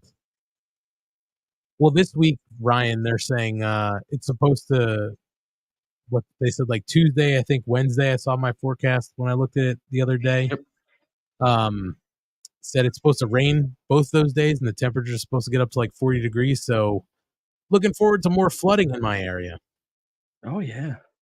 Actually, it's supposed to rain pretty much every day now where I am. Sweet. All I know is my flight better take off on Thursday or I'll be pissed. When does the boat actually leave? Friday, Okay. So you're flying early Thursday or late? 10 a.m. Okay. So even if that early flight got canceled, you could still try to make a later flight. I can make a later flight. Absolute worst case scenario. I mean, obviously, I don't think it's realistic now, but had like weather really, really, really, really, really been bad, worst case scenario, I could have hopped in the car. Yeah, that's a 2-day trip. Yeah, but the you don't have to be on the boat till later. Right. So, like, if they came out if they came out Thursday morning and said all flights are canceled, you could hop in the car at 10 a.m., pretty much drive till 10 p.m., then be out by like 6 the next morning, and you'd still make it. I think as long as you hit like South Carolina after that first day, Yeah. or even just get into Georgia, you're good. Yeah. So I'm obviously not worried about that so much now. Yeah. Or I could have, or the theory was you drive a car to a different airport. You try to, if you have to catch a flight at a lower airport. Yeah. Or you could hop on an Amtrak. Yeah. Where are you flying out of? Philly? Yeah, but I should be okay now because rain wasn't my concern. It was in winter. The concern is always snow. Yeah, of course. Because like Joe experienced. How close is Atlantic City Airport from you? Hour and a half, give or take. Oh, wow. Really? No, not even. Hour. I overestimated And that. Philly's way closer. And I have more options. Yeah. Let me see it because you know what? I think I overestimated that in my head. This is what people come for. Fucking Philadelphia area airport chatter. Yeah, it's an hour. It's an hour to AC, but Philly's a half hour, and then Philly gives me all the major airlines. Yeah. Yeah, Brendan Haney said he had an inch of ice on his car. Yeah, he's not too far from me. It was a little icy. But listen, my concern last night was driving to Brooklyn because my show started at 7 and I had to work until 5, and then I was on the phone until 5:30 at work. So then I was like, fuck, I'm going to be so late, and I wanted to see some of those openers. But the traffic wasn't that bad. But as soon as I hit New York, like it took me over the GW, so I was like, okay, we're going to slow down a little bit over the GW. And then it was like Harlem River Drive to like all the other fucking outer borough bridges. I was like, I'm going to slow down just a hair because everything looked like it could have been black ice. Yeah, that would be bad. Yeah. Always slow down. Well, that's not how I live my life, Brian. I live my life a quarter mile at a time. Oh, so you were enjoying the movie before Collision started? Holy shit, was that on for real? Fast and Furious 5. Honestly, if we're being honest, I don't like any of the Fast and Furious movies. I've never seen any but the first. I saw the first one in the theater with people who really wanted to see it. And I knew I was going to hate it when we showed up at the movie theater, and it was probably opening night. And they had some fucking they had some custom, like Hondas and shit all out front, like parked. And I was just like, oh, I'm gonna hate this because I am not like a car person. Well, that franchise has completely changed from what it was to what it is. Yeah, no, I get it, but I'm not a Vin Diesel fan either. You know my favorite thing Vin Diesel's ever done? I Am Groot. That's right, because it's just him saying 3 words, and I don't have to see him. Yeah, I mean, I will. I have though. Oh, both outside the ring, huh? A hell of a match. It is a really good Daniel match. We're Garcia's talking about all this other bullshit, but this match has been really good. I no, did but that's what appreciate. people. That's No, what I when know. I watch logs and all, that's what they like. No, of course. I will say this. I did like as both teams are here on the outside of the ring, sort of trying to will both of their guys into the ring, that Buddy Matthews started crawling the wrong way and then realized I'm going the wrong way and like slowly turned himself around. I like that. That's actually very clever. I sorry, I got distracted because Brendan Haney's comment that he was working at the movies when it came out and they got extra security because they thought it would attract unsavory characters. Brendan Haney, can you explain what unsavory characters means? Car thieves or DVD thieves. Street racers. Oh, got it. I mean, in that first movie, they're stealing DVD players. By like the 5th one, they're diving cars through buildings. And at one point, they're flying in space. Yeah, like what is going on? Listen, I have been looking for things to watch. Now, I don't want to forget this too. I'm going to jump back to wrestling real quick. The one thing I'm getting tired of, by the way, this trope that they've been doing where guys are on the outside of the ring, I'm sort of getting tired of we're going to get all the way to 9 and they're down and out on the ground and then they jump up and dive in the ring. Like That is a long-standing wrestling trope, though. I know, but it happens all the time now, like every single one. Mox does it all the time. These two just did it. I'm just sort of tired of it. I remember that from years ago. It doesn't feel one trope that's been bothering me lately is the the no sell of finishers, because the adrenaline is pumping through their body, so they like kick out like 1 or 2 really quick. It did work for Hook Wednesday night, though. I feel like they've used the adrenaline line a lot lately on people. That doesn't bother me at all. It's not realistic. If I get dropped in my head, I'm not bouncing up really quick because I have adrenaline. Actually, you might. I'm not being sarcastic. Sometimes your adrenaline does do really screwy things, and like you ever get hurt, or not even get hurt. You ever take like a crazy fall or something when you were a kid, and you hop up immediately, almost having to prove to yourself that you're okay? Yeah, I ran into a tree with my face. Well, there you go. Mm-hmm. And so I take it as like one of those moments. I did not hop up really quick. I mean, like when my kneecap dislocated, I got accused of faking it because I just wasn't reacting, and it was just because adrenaline was through my body. Well, I did. It didn't work. Yeah, no. But sometimes in an injury like that, like your kneecap dislocates, or even if you like break an arm or something like that, sometimes your adrenaline does kick in because it's such a bad injury. But like I can see that. What was I saying? Shit. Oh, wow. This match is wild. I want to do my Tony Khan. Totally justified. This is awesome chants from the crowd tonight. Oh, I guess.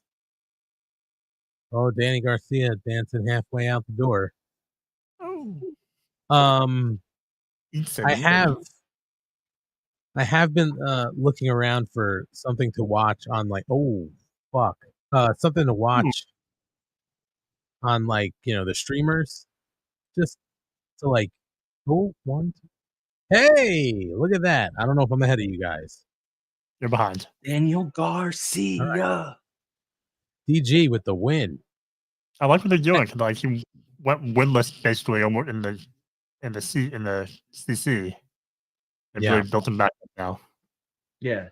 Well, the CC kind of almost unlocked who he was again. Like his need to be, yes, he can dance, but he needs to be more serious about other stuff. It kind of oh man.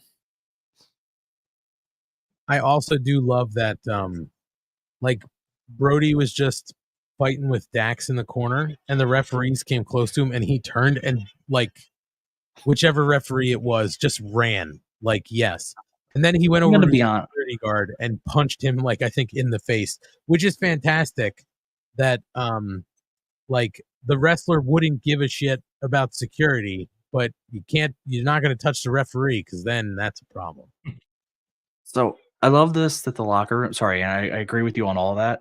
It's just kind of funny, but I will fair my point. Vincent and Dutch from The Righteous should not be out there. Certain people should not do the crowd control gimmick. It doesn't fit their person. Especially if they're holding somebody back, who specifically they're holding back. Yeah, it doesn't fit their gimmick. It doesn't. But at least they're holding back the heel. You know what I mean? It wouldn't be weird if they're holding back the face. So we're in a commercial, so I'll get to this now. So I've been looking for something to get into on a streaming service. And I've been seeing, I opened Netflix the other day. I saw Equalizer 3. And I was like, I never saw any of those movies. Maybe I'll give it a shot. But only Equalizer 3 is on Netflix. So I saw John Wick 1, 2, and 3 was on there. And so I watched John Wick 1, 2, and 3 over the week because I was like, this is kind of dumb. I still kind of think it's dumb, not gonna lie. I enjoy John Wick, but that's just me. I appreciate the action sequences. But I'm like, all right, this at some point it doesn't become at all it's not believable at all. Assassins living this life and whatever. But by the third one, it's just he's just murking 80 people in one sequence. I'm like, come on, for real? It's John fucking Wick. He once killed a man with a pencil. He killed 3 men with one pencil. Whatever. Who is this? Sanjay Dutt? That's true. I have. Do you have the cock, right? And yes, I do have the cock. Did you watch Ted? No. I told you about this, I think. You did. That's what you got to watch. Yeah, it'll be fun. I am currently halfway or maybe 3/4 of the way through John Wick 4. So I got to listen. Here's my thing. I usually, when I start something, I'll finish it. I'll see it through, even if I hate it. I can't tell you how many shows I watched, even though I really disliked it. Because I'm I got to see how the story, I guess, finishes. So, I'm getting through John Wick 4. Are you a cult documentary fan? I will watch almost any documentary. So, yeah. Do you have Max, HBO Max? Of course. What am I, a savage? You want to watch Love Has Won, the Mother God documentary? Ryan, you're well behind. I've seen that. I'm just throwing things out there, okay? I watched it live in real time. Oh, I didn't. Well, after you get done with John Wick, then you'll have to go back and watch Continental, that little mini-series. I don't know if I'm going to do that. I did see Hotel Artemis, which is sort of like the Continental. I got another one for another documentary for you. Hold on, I remember the name of it. I think it's on Netflix, and I think it's called The Devil on Trial. The Devil on Trial. And it's about the guy in American history. He was 80s or whatever. So I don't say who tried to claim his defense against murdering someone was that he was possessed by the devil. Give it a try.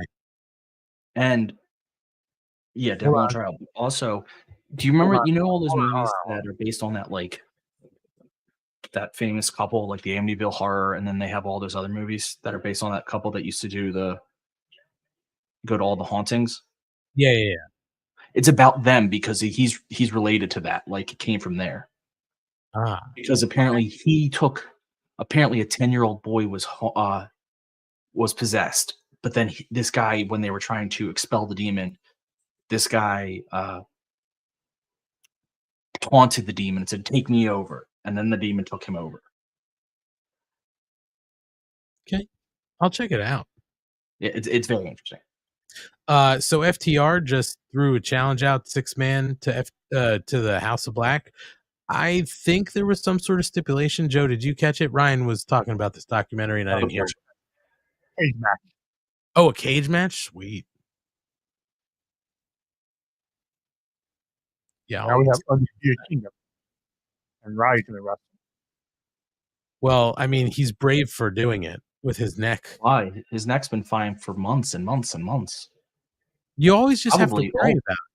His neck is strong, but you still always have to be concerned. I think it was always strong. I don't think it ever had any issues. Roderick is displaying so much more courage wrestling with the neck injury than Ryan.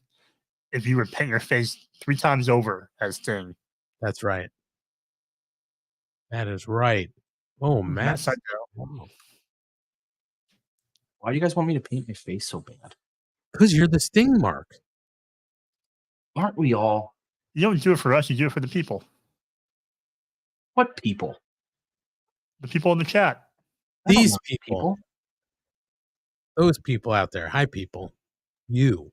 Hey, in the chat, if you're in the chat and you think it'd be a great idea for Ryan to paint his face, certainly let us know. And if you're watching this later or listening to this in podcast form, hit us up on social at Mark Order Pod on like Twitter or whatever, and you let us know if you think it would be a great idea for Ryan to paint his face like Sting. See, always thinking. Matt Seidel, does he still do the opening my third eye thing? Yeah, he'll point to his forehead. It's been a busy week for him. He wrestled Jericho. Now he's wrestling Roddy. That's right. If he's still trying to open that third eye, he should go see Tool. Oof.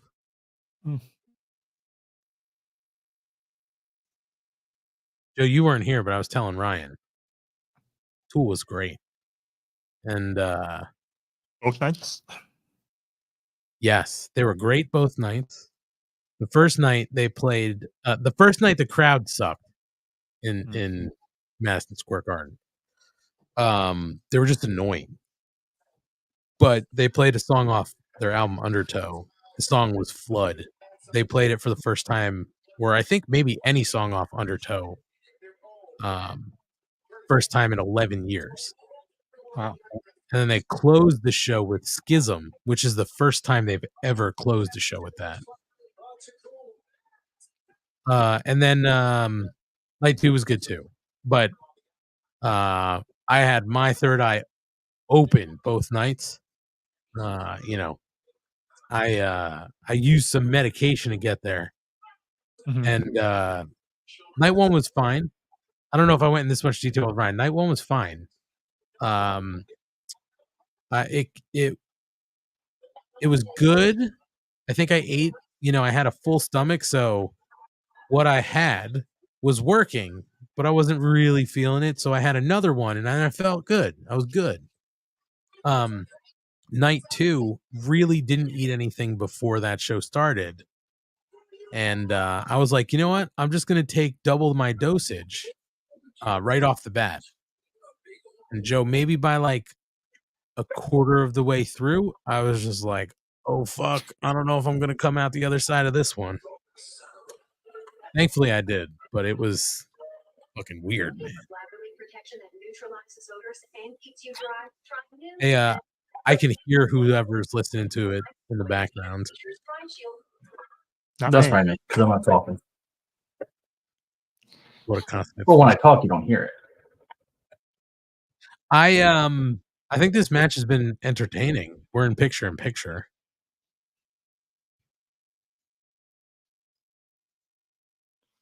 So Seidel did not beat Jericho last night, huh? No, I mean, again, it was what it was. I don't suddenly. It's weird that Seidel's just like suddenly. I don't like Brendan Haney right now. It's weird that suddenly Seidel's all over the TV again. Like that's just really random. I don't hate Brendan's suggestion here. A matchup. But it would defeat so for those who want to see it, Ryan painting face ideas: Sting, Darby Warrior, LOD, Thunder Rosa, Muda, and Damien 666 from Mexico. Brendan, are you saying all at once, like a mashup? No, I think he's doing like he did the mesh. A bunch of ideas.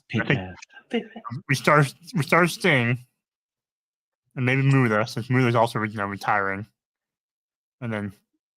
Well, the reason I ask, Joe, is only because there's no commas in there, so I don't know if it's supposed to be a mashup. Wow, Ant grading grammar. It's not grading. I want to be sure I understand, because if that's the idea, I would actually say no to Brendan, because the whole point is to pay homage to Sting. But then I would certainly say we can move on to the other ones at other times, Ryan. I think I don't know. I think my face is white enough to pull off the face paint as it is. Just like, look, guys. Nope. Come on, Ryan. Do it. Do it. Do it. Do it. Do it. Bacardi and Cola. Do it. Do it. Scott George is saying Surfer Sting, where it all began. I can tell you, Sting 1995 is where it began for me. It was when he had. Yeah. It was the stage where he was letting his hair get dark, but he still was like the colorful face paint and stuff. Can you pull up a picture? Sure. Because if there is any sort of blonde in the hair, I mean, you've got to commit. I'm absolutely not doing that. Well, then I guess you're doing Sting now. And I think he's actually simplified it recently, Ryan. I know you pulled up a picture, but that's like a promo photo. Roddy Strong. Joe, how does his neck look to you?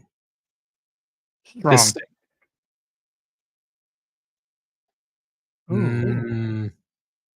See, and Ryan's the one who's worried about color and detail. I don't want to do this Sting. I'm saying this is the one that I got first into. All right, so Brendan did confirm he's talking about a mashup would be insane, but a month or two of Ryan painting his face would be great. And just not happening. What about once a quarter? So we could stretch it out over 2 years. No. Okay. Listen, I have to ask. We have to ask these questions. That's why we do what we do. We're hard-hitting investigative reporters. While we're also not giving our opinions. Sure we are. Since when? Ryan, come on. Yes, and. My God. Joe, how's the fake sport looking? I don't know. It's halftime. It's 10-6. Who? Niners? Yeah, the wrong Bay people, not the Green Bay people. I'm not gonna lie, I have someone who is a big 49er fan, so I'm throwing my hat in that corner because they could use the win. That's fine. Green Bay has surpassed my expectations this year. They made it farther than they should have. Do you call what's it, Jordan Love, right? That's his name? Mm-hmm. Do you call him Dude Love? I have not. That's not bad, yeah. You should. I call him California. California. California. I get it. If it was wrestling, that's what he would have to walk out to. Ryan, do you get this reference? California. California. No. Nope. No, I don't get it. What is it? It's a movie quote. What movie? California. Oh. No, you got it? Sorry.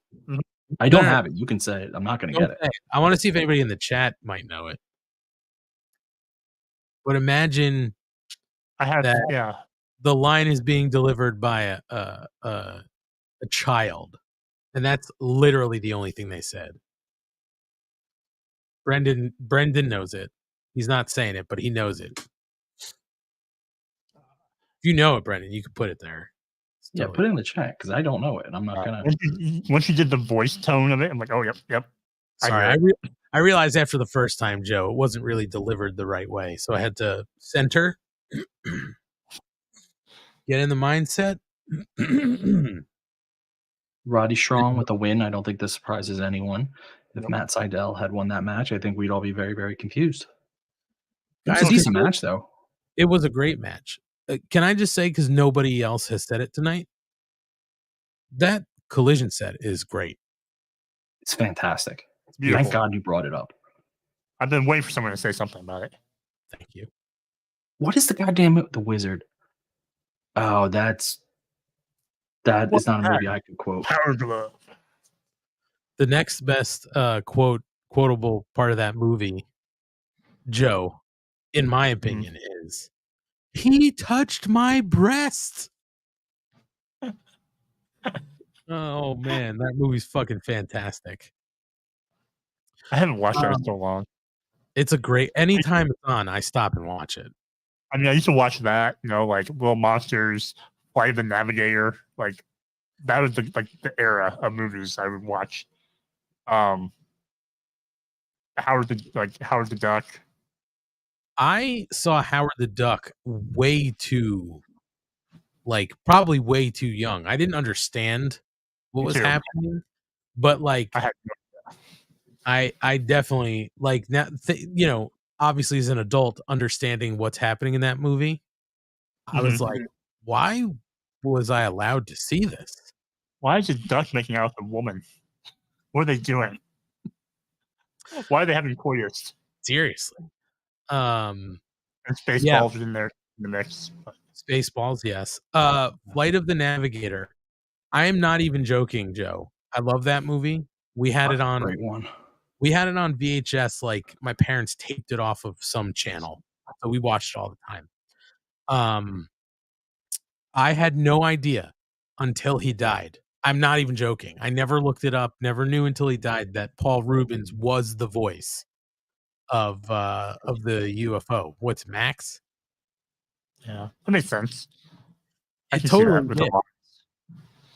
I mean, obviously, like for the longest time as a child and even as an adult, I was like, man, this was like a straight ripoff of Pee Wee Herman, huh? And then he died and they were like, you saw it like, oh, provided the voice in Flight of the Navigator. I was like, son of a bitch. Seriously, I had no idea. I didn't know that. Rest in peace to the goat. Yeah, and then the other stuff I watched a lot as a kid, because I have an older sister by like 2 years. And so there was I watched a lot of stuff she wanted to watch. So while I probably would have burned out like the VHS, recording we had of Ghostbusters, and I watched that movie a lot. I saw Annie a lot, Sound of Music a lot, Sleeping Beauty, Cinderella. lot of those things, I was just like, why are we watching this over and over? My sister was 8 years older than I, so I watched a lot of the John Hughes films. Oh, I wish. A lot of the Nightmare on Elm Street stuff. I've seen Clueless probably 10,000 times because of my sister. That's a great movie, though. Mm-hmm. Main event time. All right. Be a good one. I bought an AEW ring. Oh, yeah. I see it. I didn't even notice it before. It looks good. I went to Ross and they had it at Ross for $8. Yeah. It's the mini one, right? Because that's definitely not. It's just a regular ring without the figures. Yeah, so that is, I don't remember what scale that is, but that's the small one. Then they have what they call the full size ring. And that thing's fucking huge. Like, yeah, I don't know. This is the unrivaled one, I think. I have it somewhere here. I have a duplicate ring somewhere. I do not. Really cheaply made. Well, you got the small one. What do you want me to tell you? Hey. Wow. Talking trash. But no, I was actually going to say, I don't remember which one. I'd have to look up because, believe it or not, I cataloged everything I had because there were times where I would go and I'm like on the verge of ordering something and I'm like, I think I have this. And I didn't have anything down of like what I bought. So like I'd have to go rifle through shit and then be like, oh, thank God I didn't rebuy this because I have it. But that happened with one of the rings. I don't remember which one. I can look it up. But perhaps we can do a giveaway for 500 subscribers. That's not a 500 subscriber giveaway. Or is it in addition to that? It could be an addition. You can choose. Do you want Ant's second ring or a date with Kate?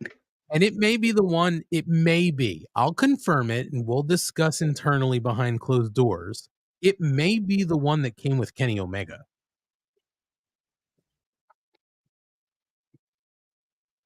I just think Joe Walsh checking in. Hi, Joe Walsh. He says the 49ers looking rough. Oh, darn. This is a very slow starting match here. Well, I do love though this, they're sort of posturing Eddie and Brian Danielson, Daniel Bryan, whatever. I'm losing it. The Bry guy. The Bry guy. I like how they're posturing and Eddie's kind of like, whatever.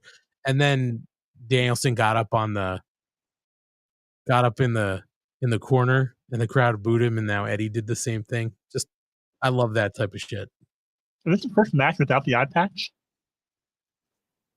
Yeah, it might be because he went through the whole C2 without it, right? Or with it, excuse me. This looked weird. I'm like, why'd you look different? Oh, there's no eye patch. And it's on the shirt.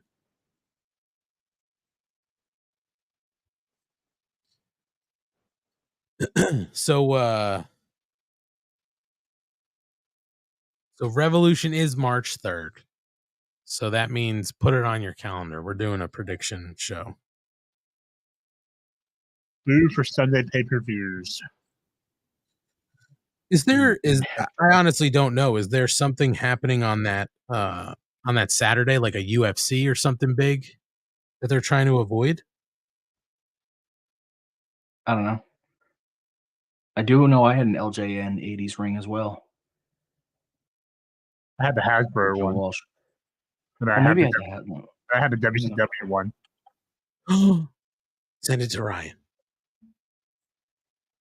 What if that thing was a hard plastic? There was a little bell on it and everything. Joe? No, I had to have the LJN because mine was white. Hey Ryan, can you look away for a second? Joe, come in real quick. Come here. Mm-hmm. Joe, what if? I forgot that's what we did. Joe, what if? Oh, What okay. if? Look up. What if you send him? We'll say you're going to send him the WCW ring if he paints his face, but we don't send it. Like something happens, it gets lost. Okay, that's fine. Okay, hold on. Let's pitch it. Okay. Hey Ryan, we came up with an idea to sweeten the pot. Okay. What if Asian Joe sends you his WCW ring if you paint your face like Sting? I'll even can I see the ring? I'll throw in the Z-Man and Brian Pillman as a tag team. Can I see the ring? I have to dig it out. It's that much. I can't confirm. I need to see it. No, he's got it. No. I need to see it. I need to see condition. Condition is important. Look at his face. Look at his face. You don't trust that? Look, he's no, I don't. Ryan's got trust issues, man. Mm-hmm. I need to see the condition. Another insecurity. What would make you think that we're trying to pull the wool over your eyes in any fashion? Because you're shady characters. What? I've done nothing but treat you with the utmost respect. I thought you were the real Slim Shady. Well, the real Slim Shady. Please stand up. You did say you're going to change the rap game. I am going to change the rap game. What's your rap name, Ryan? I don't need a name. It's just Ryan. Rapping Ryan. That should be the challenge. Just try to get Ryan to be like a viral TikTok rapper, where his song. God no, I'd rather. TikToks. God no. Ryan, we can do so much post-production work and turn you into a goddamn fucking SoundCloud rapper so fast. All we got to do is slow it down, chop and screw it. It'll be great. It's mumble fucking rap, Ryan. You don't even have to say anything.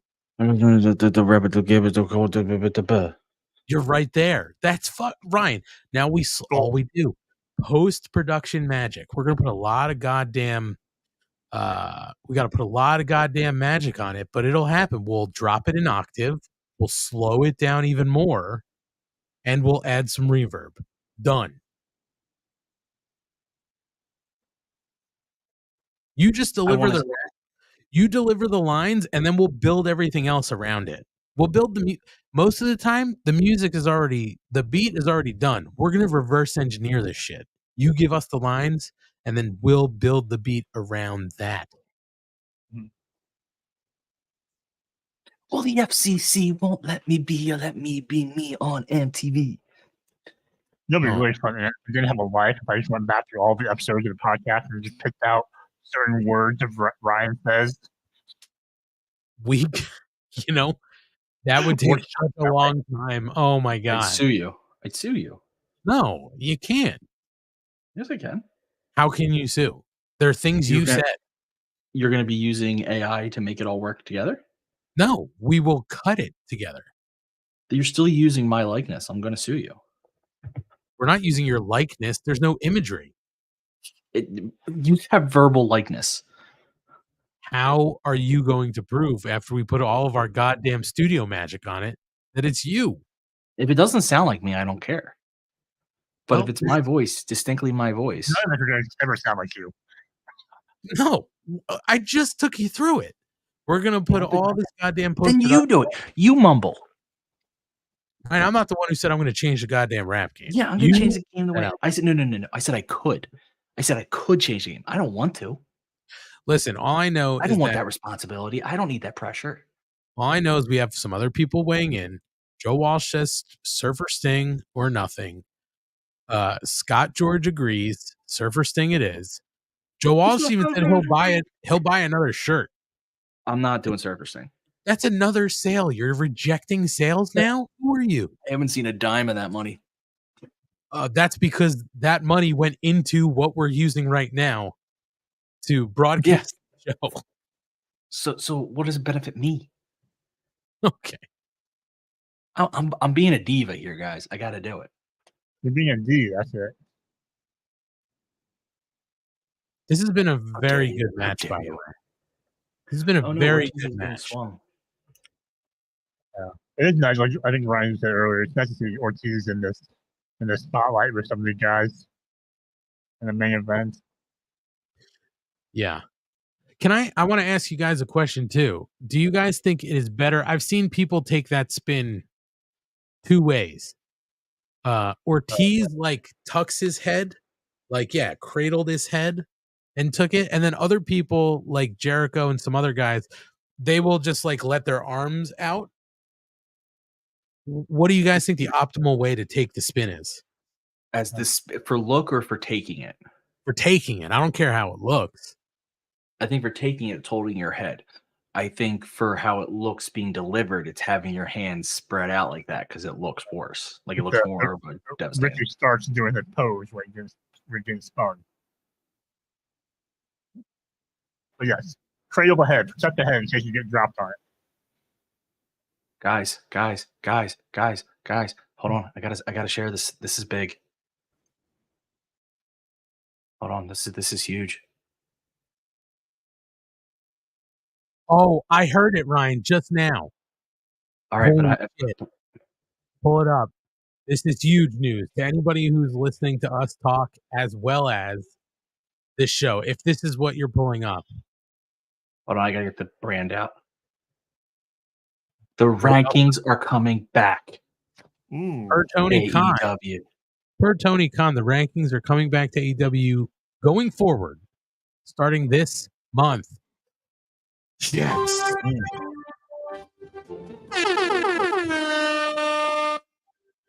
Guys. I can't do it every show because that's a lot of raps, but the rankings rap was a staple of our show. And technically, we're not stealing it anymore because Matt's no longer here. He's jumped out. So it is property of this show. Well, of the Wednesday night show, which is part of this brand. It's Mark Order brand. It's part of our brand. So yes, 100%. Okay, Ryan. We have to work out a schedule. I'm never part of the rap.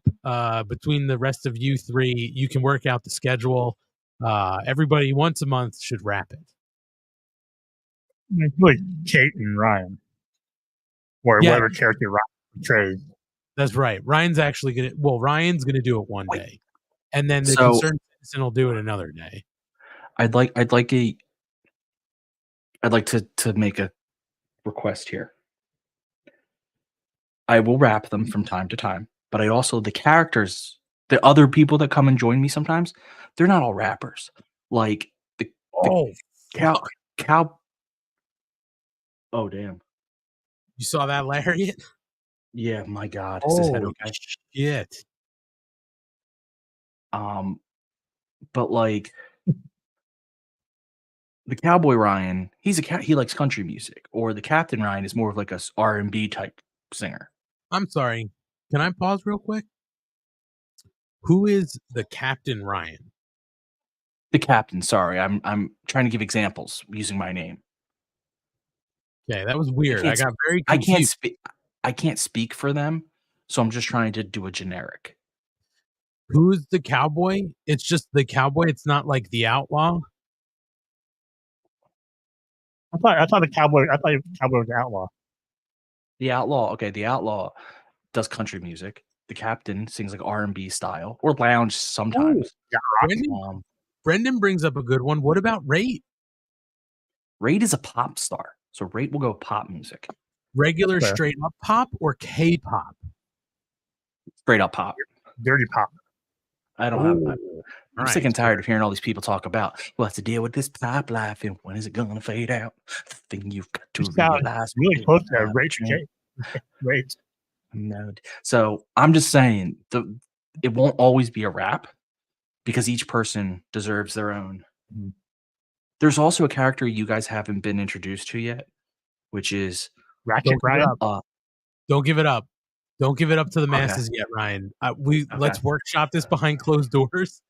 We'll get it. There are certain Pretentious things. Ryan. This was, by the way, this is Pretentious Ryan. This wasn't a whole different person. It's Pretentious Ryan with the ponytail will only sing a certain level of music. So we got to be very careful here. Is there a version of is there a character who's almost like Jesse Katsopoulos from Jesse and the Rippers? Hairbands, like a hair. I think there. I think you like forever era Jesse Katsopoulos. Yeah, there can be. Yes, you're seeing Mr. Big. Get to be the one to be with you. I'm the one who wants to big be curly hair. you. But yeah, there absolutely is. You're Gary Sharon in Extreme. Gary Sharon Extreme. Oh my god. Well, I don't recognize him in Van Halen. No, nobody should. But yes, I just want to. There's going to be more than just raps. There will be a rankings extravaganza. Oh, Penta Hangman Wednesday night? Was that announced Wednesday, Ryan? I don't think so. I don't think so either. Oh no. Oh no. Oh no. Oh, poor Jeff Hardy. Poor Jeff Hardy's going to get destroyed by Swerve. Brendan's requesting Zack Attack over Jesse and the Rippers. I could do both. Why am I limiting myself? We're going to have each week, we're going to have rankings. Now, wait a minute. This is a big question here. Zack Attack or solo Zach Morris, where he was the male Madonna? No, I'm doing Friends Forever. Right. Well, I thought he was he was the Vanilla Ice when he went solo. I could also do California Dreams. Ooh, California Dreams. Don't wake me up if I'm dreaming. Am I crazy, or was there also like something with a basketball team that wasn't Hang together? And the coach, I think, was Dick Butkus. He was for the later seasons. Do you know who acted on that show? Who kind of became a well-known actor? You're gonna say it, and I'm gonna kick myself. But go ahead. Anthony Anderson. I don't remember him on that, but I take your word for it. Yeah, probably shouldn't, but I'm gonna. Daniel, I know that. Kicking his fucking head in on Ortiz. Jesus.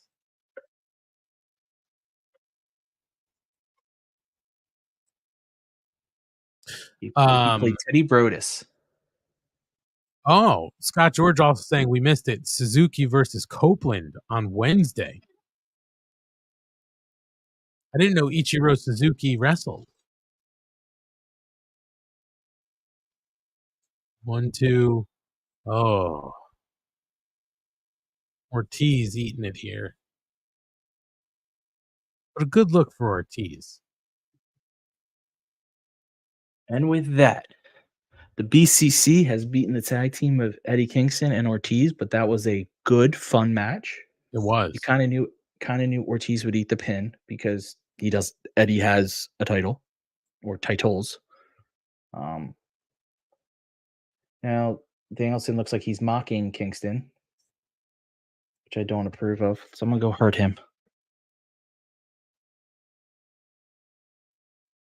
Eddie does not look happy. He does not. Some posturing happening here. Spit in the face.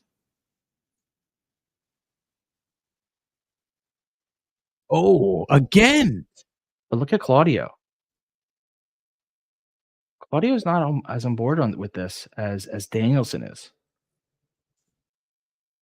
Is Danielson leaving the BCC?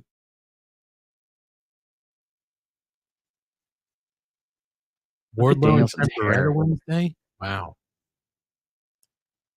Face to face with Deanna and Tony Storm. Hey, the Acclaimed are finally putting their belts on the line Wednesday night against the Mogul Embassy. There it is, the Copen Challenge. Oh, Minoru Suzuki. I thought it was Ichiro. Ryan, there's Sting's face paint. You saw it? There it was. It was saw it. Simple. Just a couple like wiggly lines with the black. Yes. So that was the January 20th, 2024 version of Collision. that was our Collidercast. So it's time we wrap this thing up so I can watch Fast Five again. Yeah. So, Ant, as our special guest, why don't you tell us where you can be found? Well, personally, you can follow me on my socials. AntMoney on X and AntMoney247 on Instagram. But most importantly, every Wednesday night, pretty much every Wednesday night on the Mark Order podcast, right after Dynamite finishes for our Dynamite post show, 10:15 p.m. Eastern on our YouTube or Twitter or Facebook or Instagram Live. We've been messing with that. Ryan was there last week and saw us messing with that, Joe. It stayed up the whole time. So I guess there's no limit. So yeah, that's where you can find me. Are you saying you're a no limit soldier? Say that again? Are you a no limit soldier? Yeah, I am. I'll be a no limit soldier. About it? I'm bad about it. Who? Joe, where can we find you? Sure. Other than being here on Saturday nights for the Collidercast, and Wednesday nights for the post show after Dynamite, social media @_Asian Joe. Also, I have a link in my bio on social media for my cereal review blog, which I've been slacking on. I need to do some cereals and review them for people. But that is where you can find me. I got a fun one for you to try, Joe. Stories. Oh, Joe, grape nuts. I've done grape nuts. Oh, fuck. Cracklin' oat bran. I have not done that one. Boom. Apparently, the Green Bay Packers just scored a touchdown. They did. Joe didn't react. So he did. You missed. I did.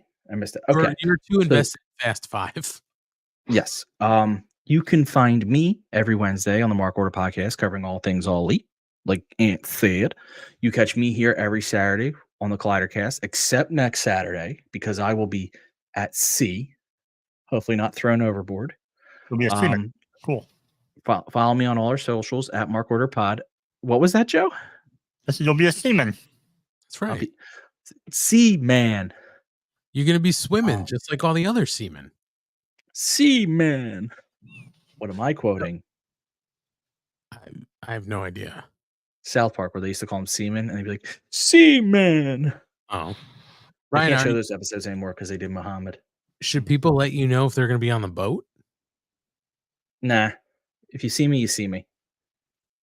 Well, I mean, they could let you know if they're going to be on the boat. Where would they do that? Well, I was going to say where our socials are. Follow me on all socials at Mark Order Pod. What quote did I miss? No, I was segueing you, and you no-sold it like a motherfucker. That is now my running bit with you, by the way, is to no-sell the shit out of you.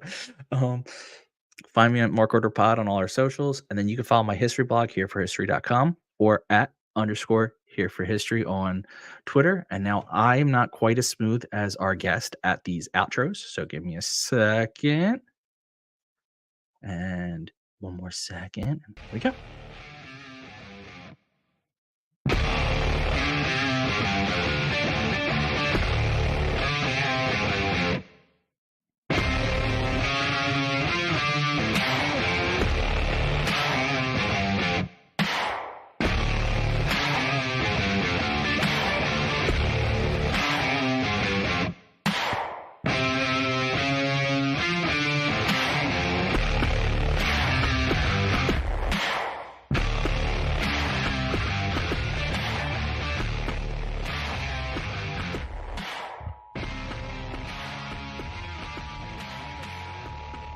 This concludes the Mark Order podcast. We now return you to your regularly scheduled programming.